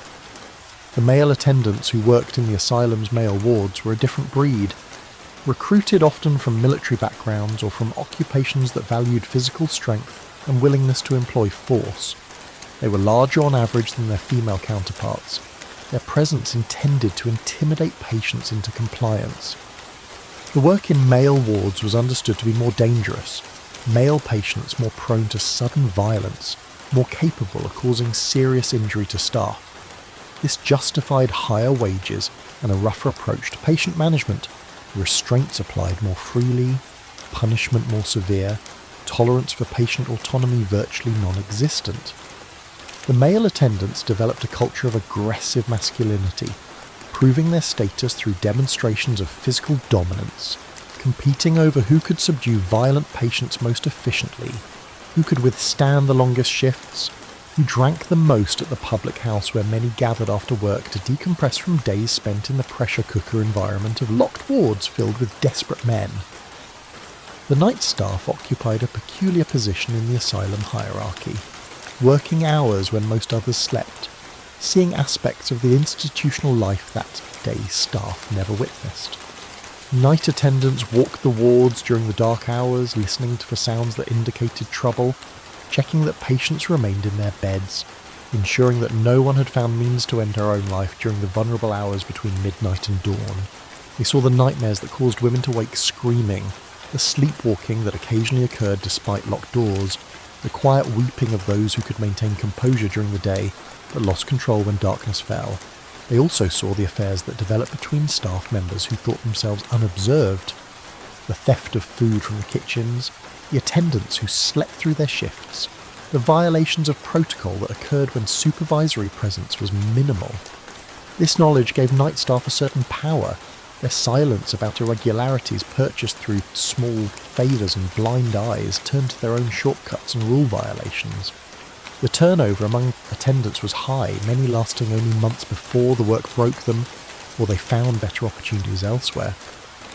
The constant exposure to human suffering, the physical demands of restraining violent patients, the emotional toll of witnessing deterioration and death, the grinding monotony of institutional routine, all combined to make asylum work something few pursued as a career by choice.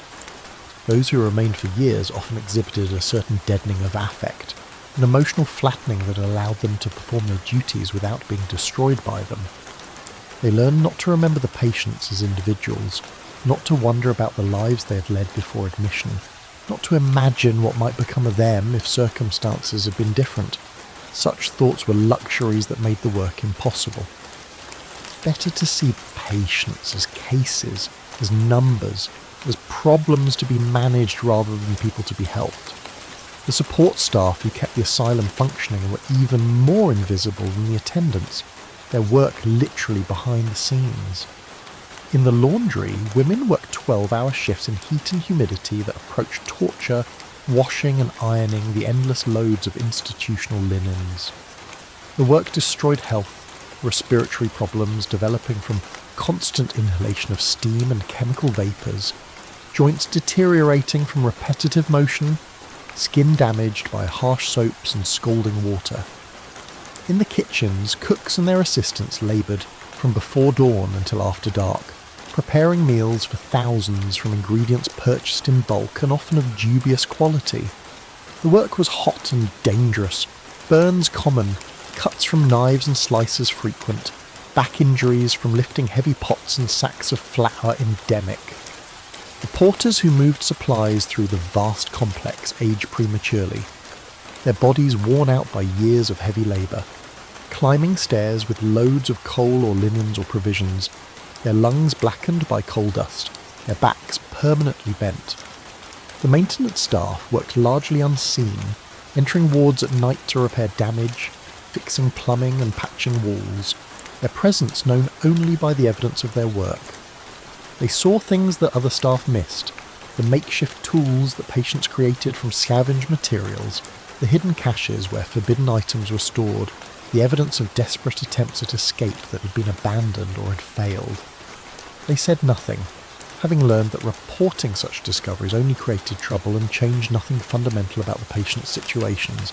Better to simply repair the damage and move on to the next task, to collect their wages and return to their own homes, where they could forget for a few hours the desperate measures that drove human beings to claw at stone walls or fashion weapons from scraps or hoard bits of broken glass against the day, when death might seem preferable to another morning in the asylum wards. The wages paid to all these workers were minimal, barely sufficient to sustain life at a level above the poverty that might otherwise have resulted in their own commitments to institutions like the one where they worked.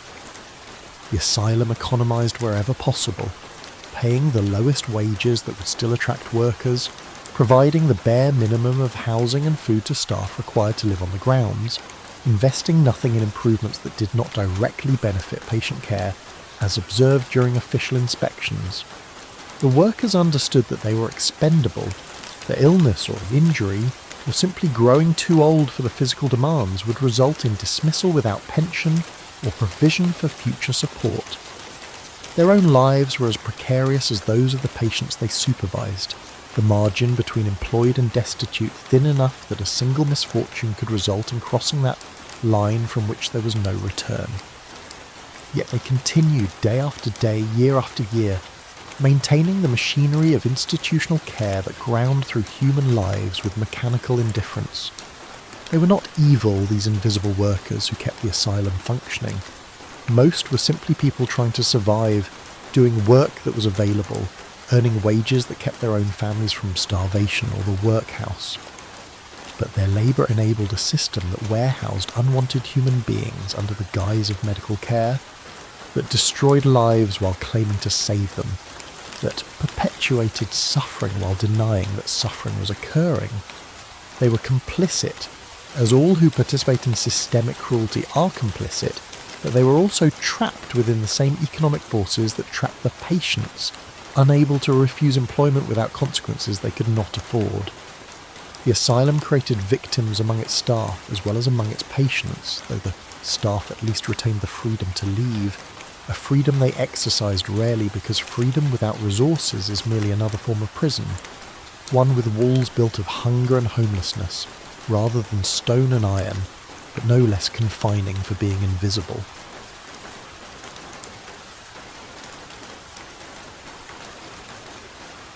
Chapter 7. The Airing Courts.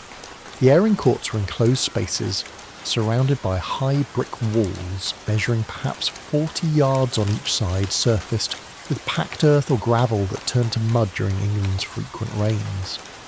They existed to provide patients with fresh air and exercise, necessities acknowledged even by institutional medicine as essential to health. Each ward had its designated court, separated from others by locked gates that prevented mixing between different patient populations. The courts for acute cases were larger and better maintained, sometimes planted with a few hardy shrubs or a tree that provided shade in summer. The chronic ward courts were bare and utilitarian, nothing but walls and ground and the sky overhead visible through the iron bars that crisscrossed at intervals to prevent the use of ropes or sheets tied together in escape attempts that rarely succeeded, but were attempted nonetheless by the desperate and the deluded who believed the world beyond the walls might still receive them back. Access to the airing courts was privilege and requirement both, depending on the patient's condition and the ward's routine. On days when weather permitted, attendants herded groups of women through the doors and into the courts for periods ranging from half an hour to 2 hours. The women emerge from dim corridors into daylight that hurt eyes accustomed to gaslit interiors, blinking against brightness that felt like assault after days or weeks confined indoors. Some stood motionless just outside the door, overwhelmed by the sudden change, uncertain what to do with space that was not subdivided into beds and benches, with air that moved rather than hanging thick and stale. Others immediately began walking the perimeter, circling the court in paths worn smooth by countless feet before them, walking with purpose toward nowhere, the movement itself sufficient purpose after hours of enforced sitting in day rooms where motion without permission drew reprimand. The social dynamics that governed ward life extended into the airing courts with modifications born of the different space. In the wards, attendants maintained constant presence and supervision, their proximity enforcing behaviour that conformed to institutional expectations. In the courts, supervision was looser, one or two attendants watching from positions near the door while dozens of patients spread across the available space. This relative freedom allowed interactions that would have been interrupted indoors. Women gathered in small groups, conducting conversations that were their own rather than monitored exchanges performed for staff approval. Alliances formed and dissolved, friendships deepened or fractured, conflicts that had simmered in the close quarters of the wards sometimes erupted into open confrontation when distance from direct supervision made the risk of punishment seem worth taking. The hierarchy among patients became more visible in the courts than in the regimented spaces of the wards. Certain women claimed territories, particular corners or sections of wall where they stood or sat, and others learned not to intrude. These claims were enforced through social pressure rather than violence generally, though occasionally a patient who violated unwritten rules found herself shoved or struck. Brief flares of aggression that attendants might not witness or might choose to ignore if the disruption resolved itself without requiring official intervention. The women who possessed higher status were those who had been longest institutionalized yet retained sufficient mental capacity to navigate social complexity. They were the ones who knew which attendants could be bargained with and which were inflexibly rule-bound, who understood the routes that rumours travelled through the asylum's informal communication networks, who could obtain small forbidden luxuries through connections with staff or other patients whose work assignments gave them access to supplies. New patients entering the airing courts for the first time learned quickly that they were strangers, in a land with its own customs and dangers. They were watched by other patients who assessed them with the careful attention predators give potential prey or allies give potential threats. A woman who wept openly marked herself as weak, vulnerable to exploitation by those who might steal her food or bedding, or simply torment her for entertainment during hours when little else broke the monotony. A woman who displayed anger or defiance signalled that she had not yet accepted her situation, that she might cause trouble that would result in punishments affecting the entire ward. The wise course was to observe silently, to respond to overtures with caution, to align oneself gradually with groups that offered protection without demanding too high a price for membership. The physical activity that occurred in the courts varied according to the patient's capabilities and inclinations. Some walked continuously, circling the perimeter with mechanical regularity, their minds clearly elsewhere while their bodies performed the automatic function of movement. Others stood or sat in whatever slight shelter the walls provided, seeking sun in winter or shade in summer, their faces turned toward warmth or away from glare, seeking small comforts in an environment designed to provide none. A few engaged in activities that resembled play or exercise, tossing pebbles at marks on the wall, performing stretches or simple movements that kept muscles from completely deteriorating during months or years of institutional confinement, dancing alone to music only they could hear.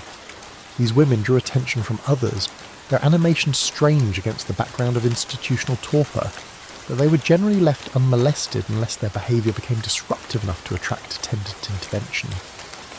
The weather shaped the experience of the airing courts profoundly.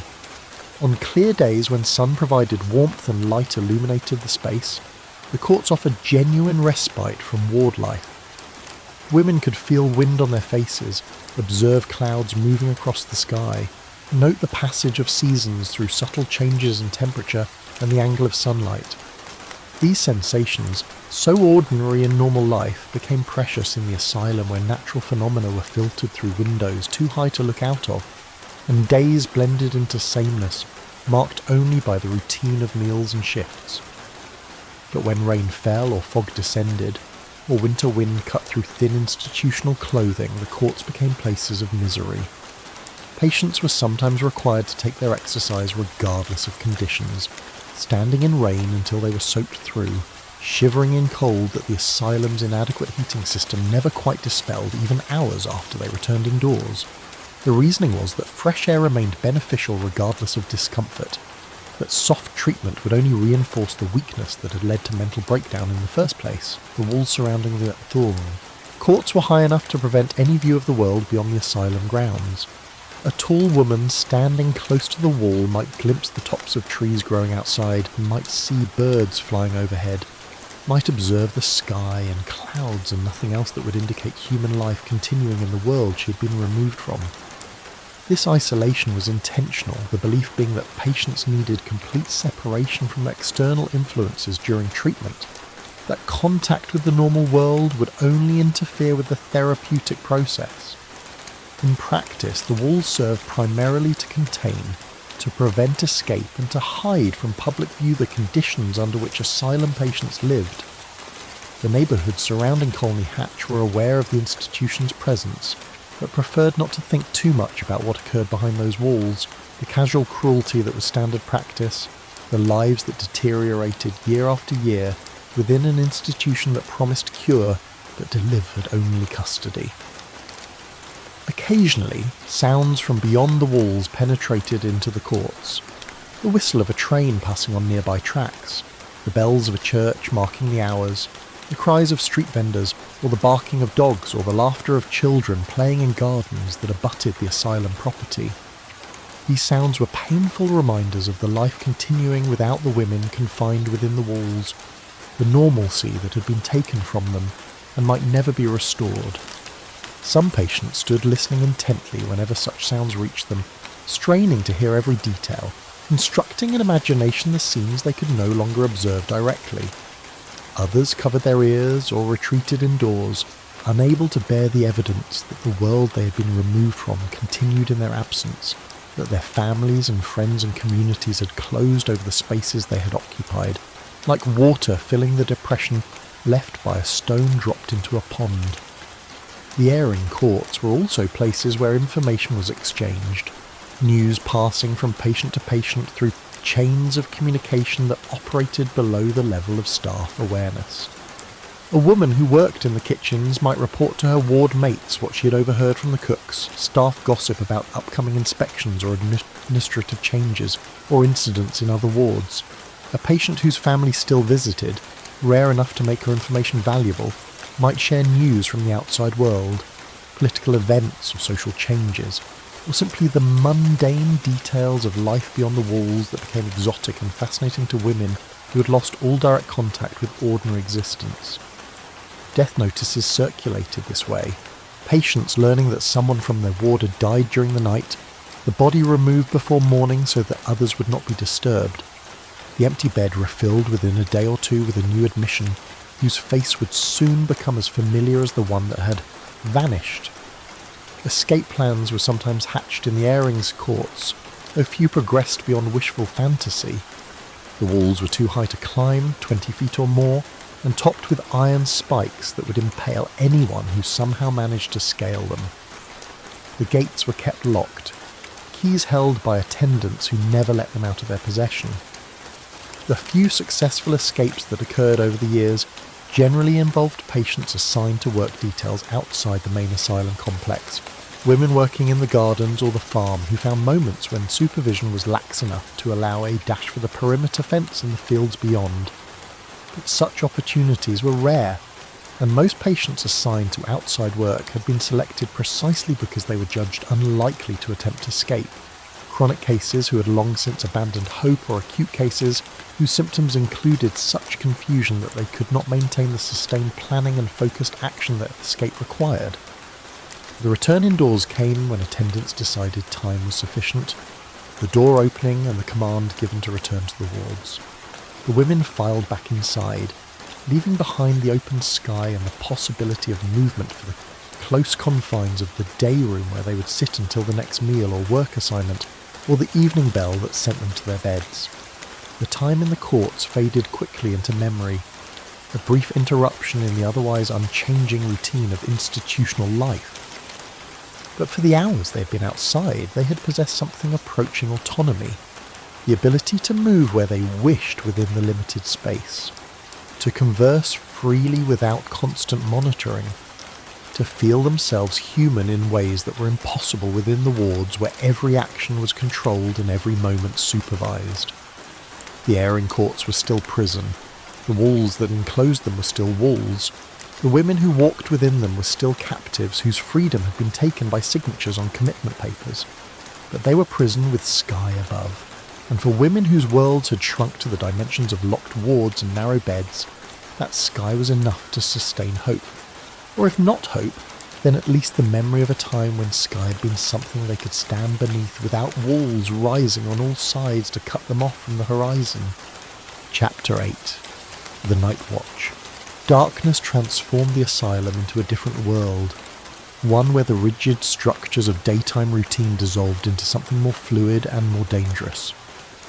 The night shift began at 8 o'clock when the day attendants departed, and the evening bell sent patients to their beds.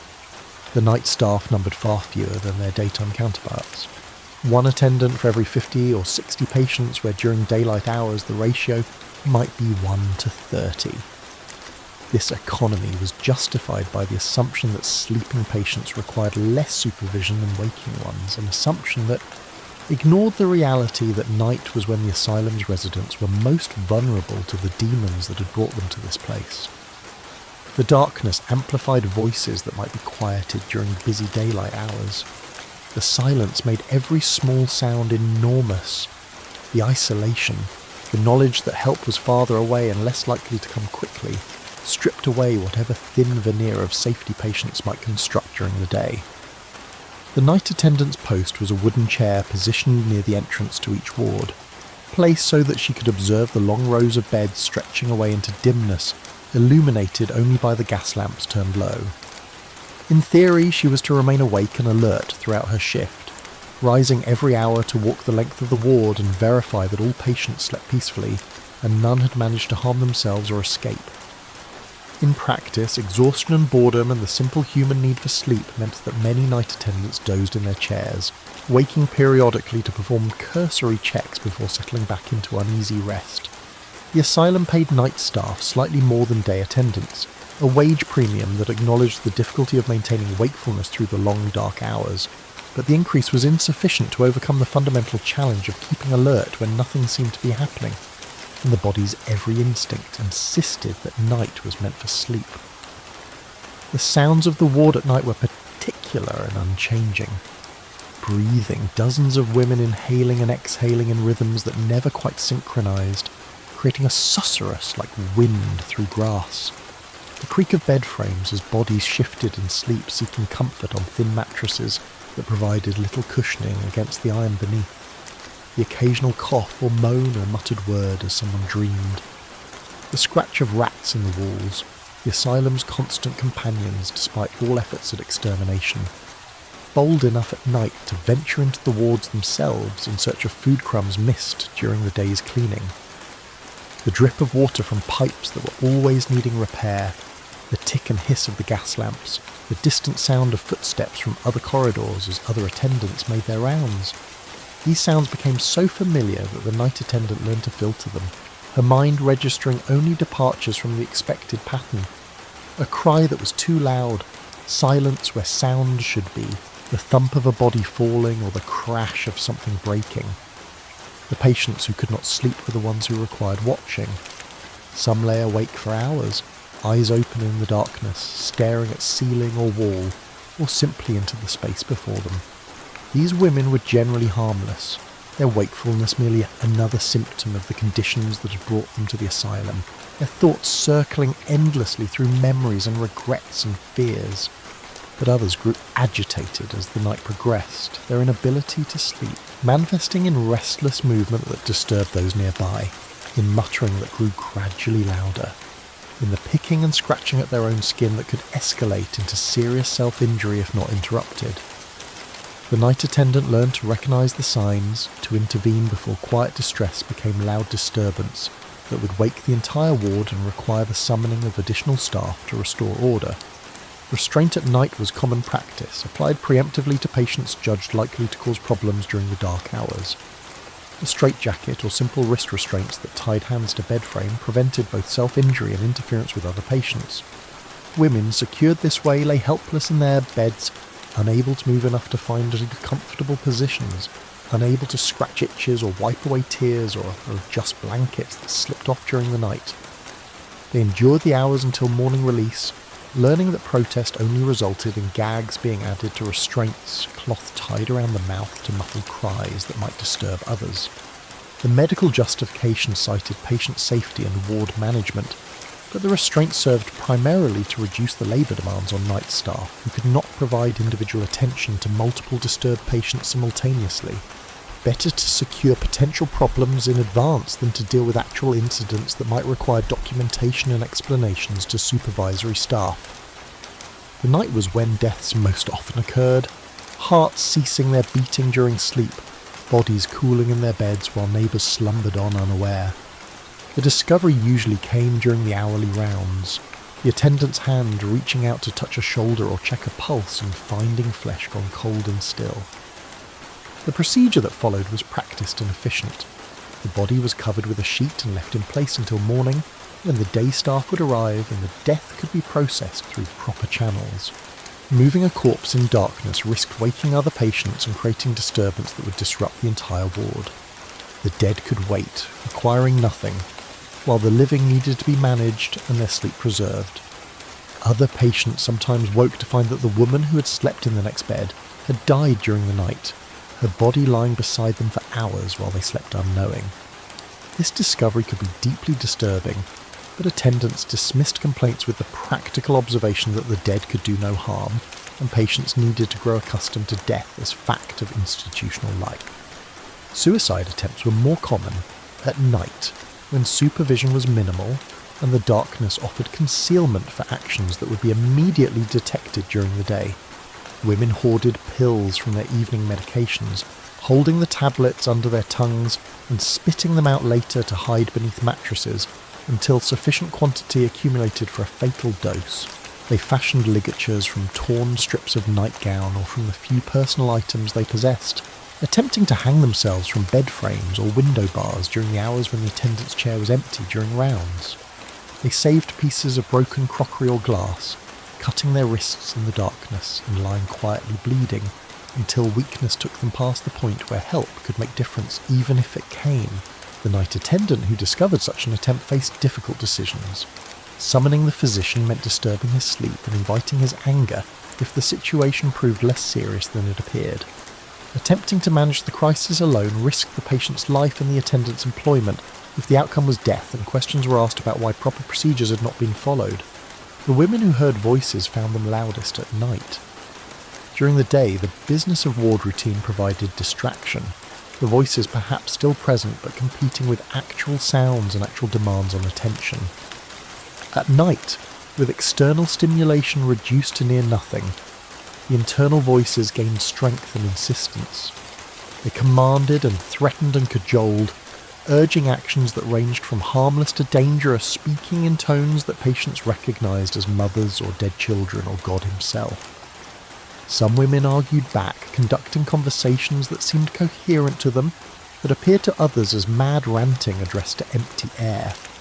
Others obeyed, rising from their beds to perform rituals or gestures that the voices demanded, genuflecting repeatedly or speaking prayers in endless repetition, or attempting to remove their clothing because the voices said their garments were contaminated with sin. The night attendant had to judge whether such behaviour warranted intervention or could be safely ignored, balancing the need to maintain order against the futility of reasoning with patients whose realities were not accessible to normal logic. The chronic wards at night presented different challenges than the acute cases. Here resided women so long institutionalised that they had forgotten how to be anything other than inmates. They moved through the routines of bedtime and sleeping with mechanical precision, requiring little supervision because they had been so thoroughly broken to the asylum's demands that resistance or disturbance was beyond their capacity. But among these seemingly docile residents were women who woke in the night confused about where and when they were, who called out for husbands dead for decades or children grown to adulthood and long since vanished into lives that had no room for mad mothers. They wept with a grief that was ancient and unhealing, mourning losses that time had not diminished but only made more incomprehensible. Why were they here? Where had everyone gone? When would someone come to take them home? The night attendant had no answers to these questions, could offer nothing, beyond the repetition of facts that made no sense to minds unmoored from normal understanding of cause and consequence. The infirmary wards where the dying were kept required constant vigilance through the night hours. Death came most often in the small hours before dawn, the body's systems failing when vitality was at its lowest ebb. The night nurse who staffed these wards was usually someone with more training than the general ward attendants, capable of providing basic medical care and making decisions about when a physician truly needed to be summoned. She moved among beds occupied by women whose bodies were surrendering to cancers and tuberculosis, and the general failure that came from years of inadequate nutrition and poor living conditions. She administered morphine to those in pain, holding the dose within limits that would ease suffering without hastening death too obviously, though the line between therapeutic relief and euthanasia was thin, and in the exhaustion of night shifts sometimes crossed with the rationalisation that death was mercy for women whose lives held nothing but suffering. The violent ward at night was quiet in a way that felt unnatural, silence maintained by such heavy sedation that the women within barely breathed.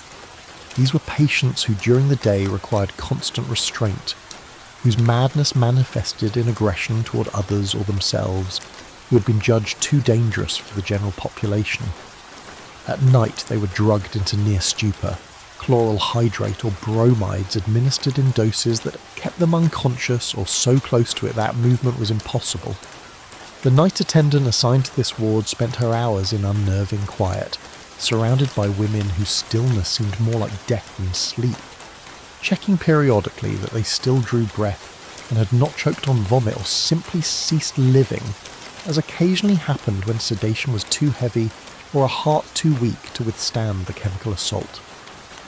The alternative to sedation was restraint so complete that patients were bound to their beds unable to move at all, and between these options the asylum chose chemical control as marginally more humane and significantly less labour-intensive. The children who existed in the asylum, rare but present, offspring of patients who had been pregnant at admission, or who had been young enough that family courts had not yet removed them to institutional care separate from their mothers, cried at night with particular poignancy. Their cries carried through the wards, penetrating the consciousness of women who might be beyond reach during waking hours, but whose maternal instinct still functioned in the primitive regions of mind that sleep did not fully suppress. The sound of a crying child would wake women from deep sleep, bringing them to confused wakefulness in which they believed for moments that they were home, that their own children needed them, that they could respond as mothers should. The realization that they were in the asylum, that their children were elsewhere, that the crying came from someone else's baby broke them anew each time it happened. Fresh grief layered over old until some women begged to be moved to wards where no children were kept, where they could pretend their maternal selves had died and did not need to wake to renewed mourning night after night. The night watch kept logs that documented the hours in handwriting that grew increasingly illegible as shifts progressed and exhaustion deepened. The entries were brief and formulaic. Ward quiet, no incidents to report, all patients sleeping peacefully. These logs served primarily to demonstrate that rounds had been made and duties performed, creating documentary evidence that would protect attendants if questions arose later about what had or had not been done during the night hours. The reality that the logs concealed was more complex and often more disturbing than the official record suggested. The patients who were found dead in the morning had been alive at the time of the last documented check, their deaths occurring sometime in the unmarked hours between rounds when no one was watching. Their suicide attempts that succeeded had been carried out in windows of time when the attendant's chair was empty. The suffering endured in darkness by women who wept or called out or thrashed in nightmares went unrewarded because it did not rise to the level of incident requiring intervention. Morning arrived not gradually but with brutal suddenness, the bell at 6 o'clock shattering the quiet of the wards and transforming them instantaneously from places of sleep and shadow to places of mandatory wakefulness and resumed routine. The night attendant relinquished her post to the day staff, providing brief verbal report of anything noteworthy that had occurred during her shift. More often than not, there was little to report beyond the expected patterns of institutional night. A few patients who had been difficult and required sedation or restraint, one or two who had refused to settle and had been isolated until exhaustion claimed them, perhaps a death if one had occurred. The day staff received this information with nods of acknowledgement, filing it away in memories already crowded with similar reports from previous mornings. Yesterday's incidents blending into last week's and last month's until specific details were lost and only the general pattern remained. Nights at the asylum were difficult. Patients suffered. Staff managed as best they could with inadequate resources, and morning came as relief to all. The night attendant departed to her quarters, walking through corridors now filling with staff arriving for the day shift, moving against the flow of institutional waking. She would sleep through the morning and into the afternoon, waking in as time for a meal before beginning preparations for another night's watch. Her life existed in this inverted relationship to normal human rhythms, sleeping when others worked, working when others slept, belonging fully to neither day nor night but suspended between them. The darkness that surrounded her working hours seeped gradually into her waking life, colouring her perceptions, making the sunlit world seem unreal, or at least less real than the shadowed wards where she spent her nights. She grew pale from lack of sunlight, her skin taking on the same institutional pallor that marked long-term patients. Her sleep was troubled by dreams in which she walked endless corridors, checking beds that multiplied ahead of her, no matter how many she passed, finding bodies that were cold, hearing cries she could not locate, searching for exits that did not exist. She woke from these dreams into afternoon light that felt wrong, her body insisting it should be morning, her mind struggling to reorient to a day that was half gone while she slept. And then evening came and she rose and dressed and returned to her post, settling into the wooden chair that would be her home for the next 12 hours, watching over women whose nights held terrors she could witness but not prevent, protect against but not cure, endure alongside but not truly understand. The night watch continued, had always continued, would continue until the asylum itself ceased to exist or she could no longer perform the work.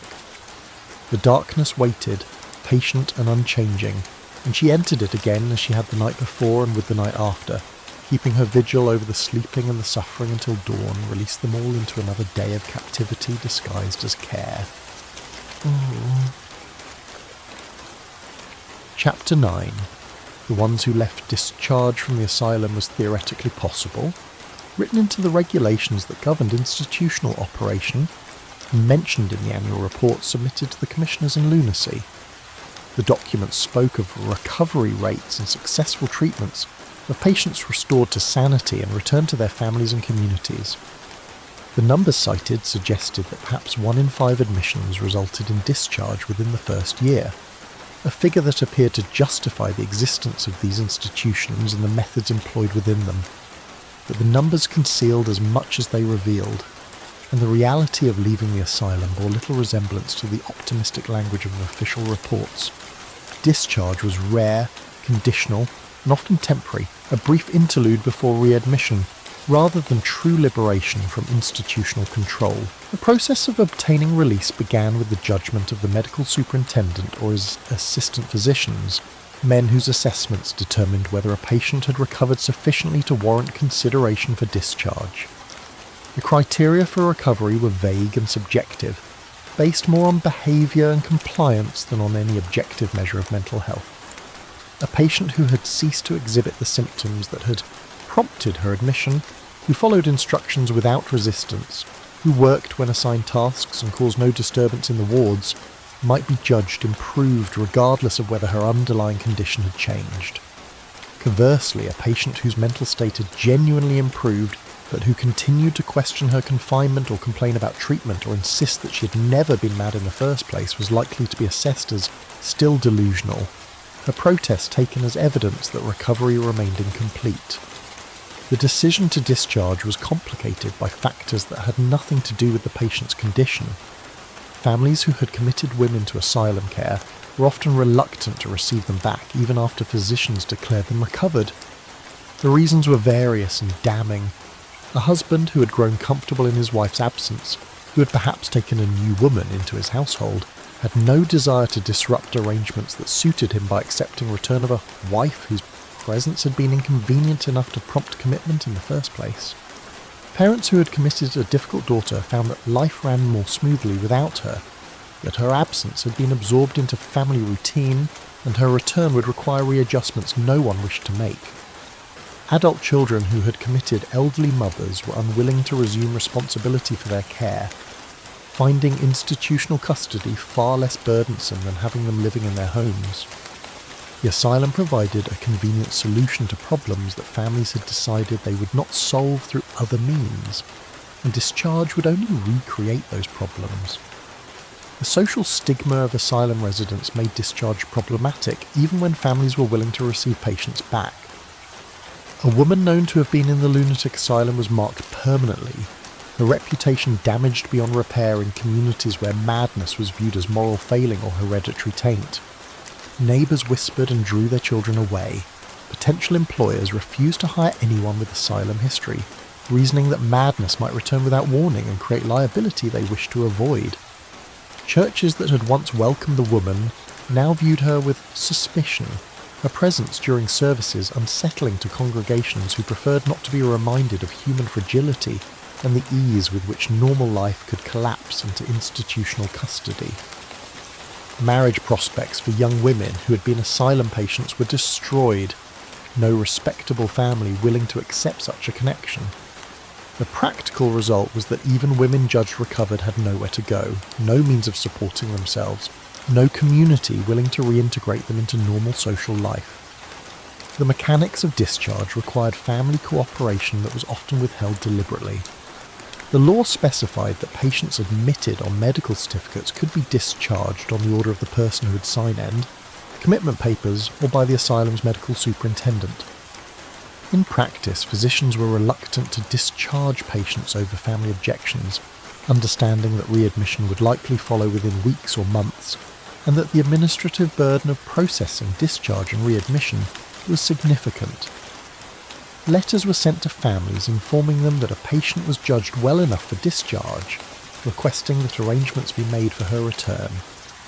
These letters often went unanswered, or responses came stating that circumstances had changed and the family was no longer able to provide care, that perhaps the patient should remain institutionalised a bit longer to ensure complete recovery.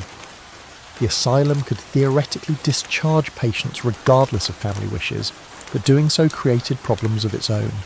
Where would the patient go? How would she support herself? Who would be responsible if her condition deteriorated and she became a burden on poor relief or committed crimes or simply died alone in some lodging house? The few women who managed to secure discharge faced the formidable challenge of re-entry into a world that had continued without them. Time in the asylum existed in a strange suspension, months or years passing in routine so unchanging that memory of external time's passage could fade. A woman admitted in 1901 and discharged in unifor emerged into an England that had changed in ways subtle and significant. The old queen was dead, a new king reigned, fashions had shifted, political winds had changed direction, technology had advanced. But beyond these broad changes, the personal landscape had been utterly transformed. Her children had grown, their faces changed, their memories of her faded or deliberately suppressed by families who found it easier to tell children their mother was dead than to explain her absence. Her husband might have remarried, her position in the household filled by another woman whose claim was recognised by daily presence even if not by law. Her friends had moved on, their lives progressing while hers had been frozen in institutional time. She returned as a stranger to places that should have been familiar, finding that she no longer fit into the spaces she had once occupied. Employment was nearly impossible for women known to have asylum history. Domestic service, the most common occupation for working-class women, required references that asylum patients could not provide. Factory work demanded productivity and regular attendance, commodities that women emerging from years of institutional life often could not consistently deliver as they struggled to readjust to normal rhythms and demands. Shopkeeping required capital that discharged patients never possessed. Teaching, nursing, and other respectable occupations were closed entirely to anyone with madness in their history. The result was that many discharged patients drifted into the marginal economy of casual labour, taking work as it came, living in lodging houses that asked no questions and provided minimal shelter. Their lives precarious and constantly threatened by the poverty that might itself prompt readmission to the asylum or commitment to the workhouse, which was in many ways equally grim. Some women were discharged not to freedom but to other forms of institutional custody. County asylums maintained connections with workhouses and homes for incurables, transferring chronic cases who were judged unlikely to improve but not requiring acute medical supervision. These transfers freed bed space for new admissions while ensuring that the discharged patient remained under some form of supervision. The workhouse provided basic sustenance in exchange for labour, housing elderly and impaired women in conditions that were marginally less restrictive than asylum wards, but equally grim and hopeless. The homes for incurables accepted patients whose conditions were stable but permanent, providing long-term custody and facilities that were less expensive to operate than asylums, and therefore preferred by county authorities concerned with managing costs. Transfer to such places was technically discharge from the asylum, counted in statistics as a successful case closure, but it was merely relocation from one form of imprisonment to another. Readmission rates revealed the reality that official discharge statistics concealed. Many women who left the asylum returned within months, their conditions deteriorating once they were removed from institutional structure and faced with demands of normal life they could not meet. Others were recommitted because families found they could not or would not manage the difficulties that had prompted initial commitment. The second admission was generally easier to accomplish than the first. Medical certificates referencing prior institutionalization as evidence of chronic condition requiring renewed custody. With each readmission, the likelihood of permanent institutionalization increased. Physicians noted patterns of recurrent madness in case files, using repeated admissions as justification for pessimistic prognoses and extended commitments. Families grew weary of cycles of discharge and readmission, eventually refusing to accept patients back even when physicians judged them improved. The asylum became default permanent residence for women who might have been capable of functioning outside its walls with adequate support, but who lacked the family cooperation and community resources that successful reintegration required. Death provided the most common form of discharge, the final exit that came to all patients eventually if they remained institutionalized long enough.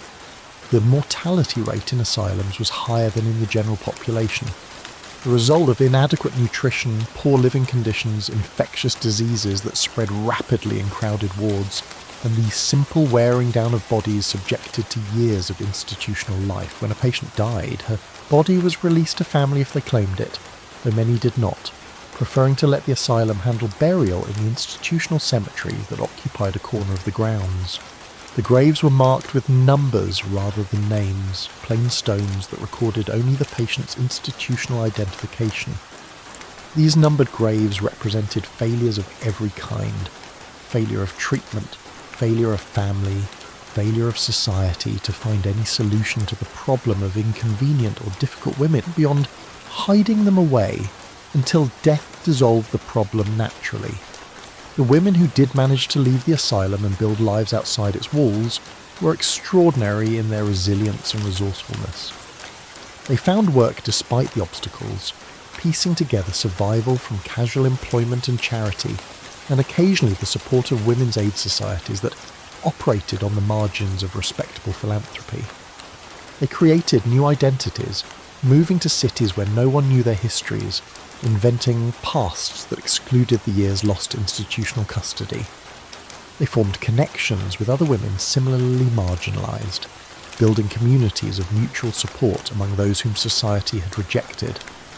They learned to live with the knowledge that they existed always on the edge of disaster, that illness or unemployment or simply bad luck could return them to the asylum, that their freedom was conditional and could be revoked by medical authorities who retained power over their lives through the threat of recommitment.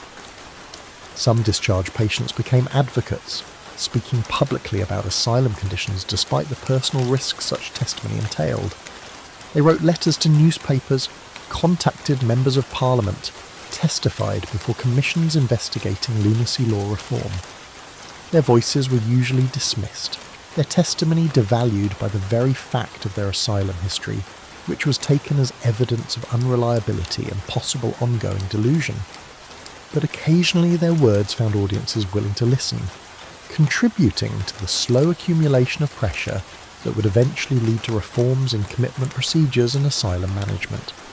These women paid high prices for their advocacy, facing harassment and threats of recommitment, finding themselves under increased scrutiny from authorities who did not appreciate criticism of established practices. But they persisted, driven by the belief that the suffering they had witnessed and experienced should not continue unchallenged, that someone must speak for those still trapped behind asylum walls. The ones who left carried asylum with them for the rest of their lives. The experience marked them in ways both visible and invisible, shaping how they moved through the world, how they responded to authority, how they understood their own minds and bodies. They startled at loud noises, having lived too long in places where bells and shouts commanded obedience. They struggled with unstructured time, having spent years in environments where every minute was scheduled and supervised. They had difficulty trusting others, having learnt that those who claimed to help often caused harm, that authority figures used their power to control rather than protect. They experienced nightmares that revisited asylum scenes, waking in darkness to momentary conviction that they were back in the wards, that freedom had been only dream and institutional custody their permanent reality. The asylum had shaped them as surely as any physical injury, leaving scars that time might fade but never fully erased.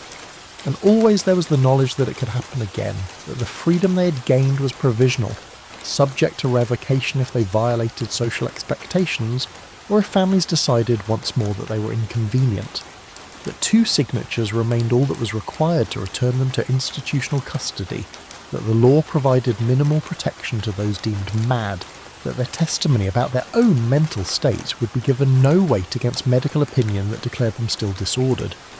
They lived with this knowledge as constant companion, tempering their words and actions with awareness that defiance or difficulty might be interpreted as symptoms, that the price of true freedom was eternal vigilance and careful performance of normalcy, whether or not that normalcy reflected their actual inner states.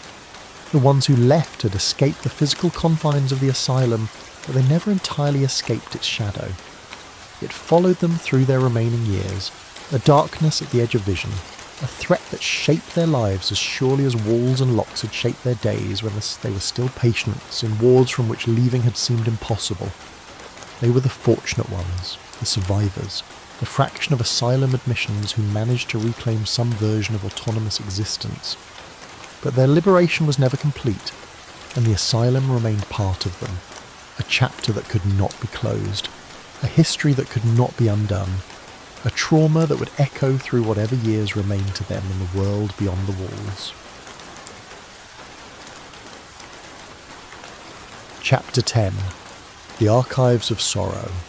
The records remained long after the patients had gone, long after the attendants and physicians who had created them had themselves died, long after the asylum itself had transformed or closed, or been repurposed into something other than the institution of custody and control that had filled its halls for decades. The archives existed in basements and storage rooms, boxes and ledgers stacked floor to ceiling, paper yellowing and brittle with age, ink fading to brown ghosts of the original black. They were patient registers listing every admission with name and age and occupation and diagnosis. They were case books recording symptoms and treatments and outcomes in the cramped handwriting of physicians long dead. They were death certificates documenting the final exits of women who had lived, and suffered and died within asylum walls. They were correspondence files holding letters from families pleading for release or demanding continued custody. They were administrative records tracking expenditures and staffing and supplies. They were the documentary residue of an institution that had processed thousands of human lives, reducing each to entries in ledgers, notes in margins, statistics in reports. The admission registers told their stories in compressed form, each patient reduced to a single line of information that defined her in the institution's terms. Patient number 712, age 34, married, housewife, admitted April 1903, on certificates signed by Dr. Thomas Williams and Dr. Edward Porter. Diagnosis melancholia, cause assigned to domestic troubles, committed by husband Charles Baker. That single line contained a human being whose life had been complex and full before the moment when institutional custody consumed her. She had been a woman with a name, with memories of childhood and courtship, with children she had borne and raised, with hopes that had not been realised and griefs that had accumulated until they broke her. But the register recorded none of this complexity, only the administrative essentials required for legal compliance and statistical accounting. The casebooks expanded somewhat on the admission registers, providing space for physicians to document their observations and treatments over the course of a patient's institutionalisation. These entries followed predictable patterns: early notes recording symptoms and initial treatment plans, subsequent notes growing shorter and more formulaic as time passed without significant change. Patient remains melancholic, refuses food, requires force feeding. Patient continues disturbed, placed in restraint. Patient quiet, no change in condition. Patient transferred to chronic ward. The entries became less frequent over time, months passing between notations, the physicians having nothing new to say about conditions that did not change, and patients who had become merely part of the institutional background. The final entry often came years after admission. Patient died during night, was recorded as exhaustion, body claimed by family, or more often, body buried in asylum cemetery. The photographs that accompanied some records showed faces that were studiedly blank. Women posed against institutional walls, their expressions carefully neutral. Photography was sometimes used for medical documentation, creating visual records of patients whose cases were considered instructive or whose physical characteristics were believed to reveal their mental conditions. The resulting images were haunting in their studied impersonality, the women looking directly at the camera but revealing nothing of their inner states, having learned perhaps that displaying emotion only provided further evidence of their madness. Some photographs showed women in restraints, straitjackets visible, documenting conditions and treatments. Others captured patients during occupational therapy or at work assignments, visual evidence of the productive labour that asylum administrators emphasised when justifying their institutions to county authorities and parliamentary committees. The correspondence files contained letters that pierced through the official documentation to reveal the human pain underlying institutional processes. Letters from patients to families, carefully worded to avoid any statement that might be interpreted as continued madness, pleading for visits or release or simply reassurance that they had not been forgotten. Letters from families to asylum administrators, asking about conditions or requesting discharge, or in some cases urging continued custody, because the patient's return would create difficulties the family did not wish to manage. Letters from physicians to one another, discussing cases and sharing observations about treatment efficacy. Letters from attorneys representing patients attempting to secure release through legal channels, their formal language barely concealing frustration with commitment procedures that provided minimal opportunity for challenge. The death records accumulated steadily over the decades of asylum operation, documenting the final outcomes for patients whose recoveries had not materialised and whose families had not reclaimed them. The causes of death listed on certificates told their own stories: tuberculosis that spread through crowded wards, pneumonia that came with winter cold and inadequate heating, exhaustion that was the medical euphemism for bodies simply giving up after years of institutional life, suicide when it could not be concealed, occasionally violence when patients attacked one another, or when restraint was applied with fatal force. The average age at death for asylum patients was lower than for the general population, the institution itself a predictor of shortened life regardless of the mental condition that had prompted admission. Some records revealed patterns that individual cases concealed. Statistical analysis of admission registers showed that women were committed at higher rates than men, that diagnoses like hysteria and moral insanity were applied almost exclusively to female patients, that women remained institutionalised for longer periods on average and were less likely to be discharged. The data confirmed what close reading of individual cases suggested, that asylums served as repositories for women whose behaviour violated social expectations, whose presence had become inconvenient to families, whose difficulties were interpreted through the lens of female weakness and nervous instability. The language of medical science disguised what was in many cases the exercise of patriarchal control, using institutional psychiatry to manage women who could not or would not conform to the pace, narrow roles that society assigned them. The records also documented resistance, though it appeared in fragmentary form scattered through official documentation. Notes about patients who refused medication or struck attendants or attempted to escape appeared in casebooks as evidence of continued mental disturbance, but they could also be read as evidence that institutional control was never total, that women found ways to assert agency even in circumstances designed to eliminate all autonomy. Letters intercepted before mailing revealed that patients understood their situations clearly and could articulate critiques of their treatment that were rational and well-founded, their classification as mad resulting from social circumstance rather than actual mental impairment. The records preserved in their margins and between their lines the voices of women who insisted on their own sanity and protested their confinement, voices that were dismissed during their lifetimes but that could be recovered by later readers willing to question the institutional narratives that had silenced them. The archives became resources for historians and researchers who examined them decades or centuries after their creation, mining them for data about medical history, social history, women's history, the history of psychiatry and institutional care. These scholars approached the records with questions that their creators had never imagined, reading against the grain of official documentation to recover stories that administrators and physicians had not intended to preserve. They used admission registers to track patterns of commitment, casebooks to understand how diagnoses were applied and treatments evolved, correspondence files to illuminate family dynamics and social attitudes toward madness. They rescued from obscurity individual women whose lives might otherwise have vanished completely into the anonymity of institutional custody, giving them names and histories and recognition that they had been denied during their own lifetimes. But the archives were incomplete and biased, preserving some voices and silencing others, documenting certain aspects of asylum life while leaving others unrecorded. The records reflected the perspectives and priorities of those who created them, primarily male physicians and administrators whose interests lay in demonstrating that their institutions operated efficiently and their treatments produced positive results. The experiences of patients appeared only as filtered through medical observation and administrative necessity. The perspectives of attendants and other working-class staff were almost entirely absent, their labour invisible in documentation that focused on medical decision-making and institutional management. The suffering that was routine and expected went unrecorded, only exceptional incidents making it into case notes and incident reports.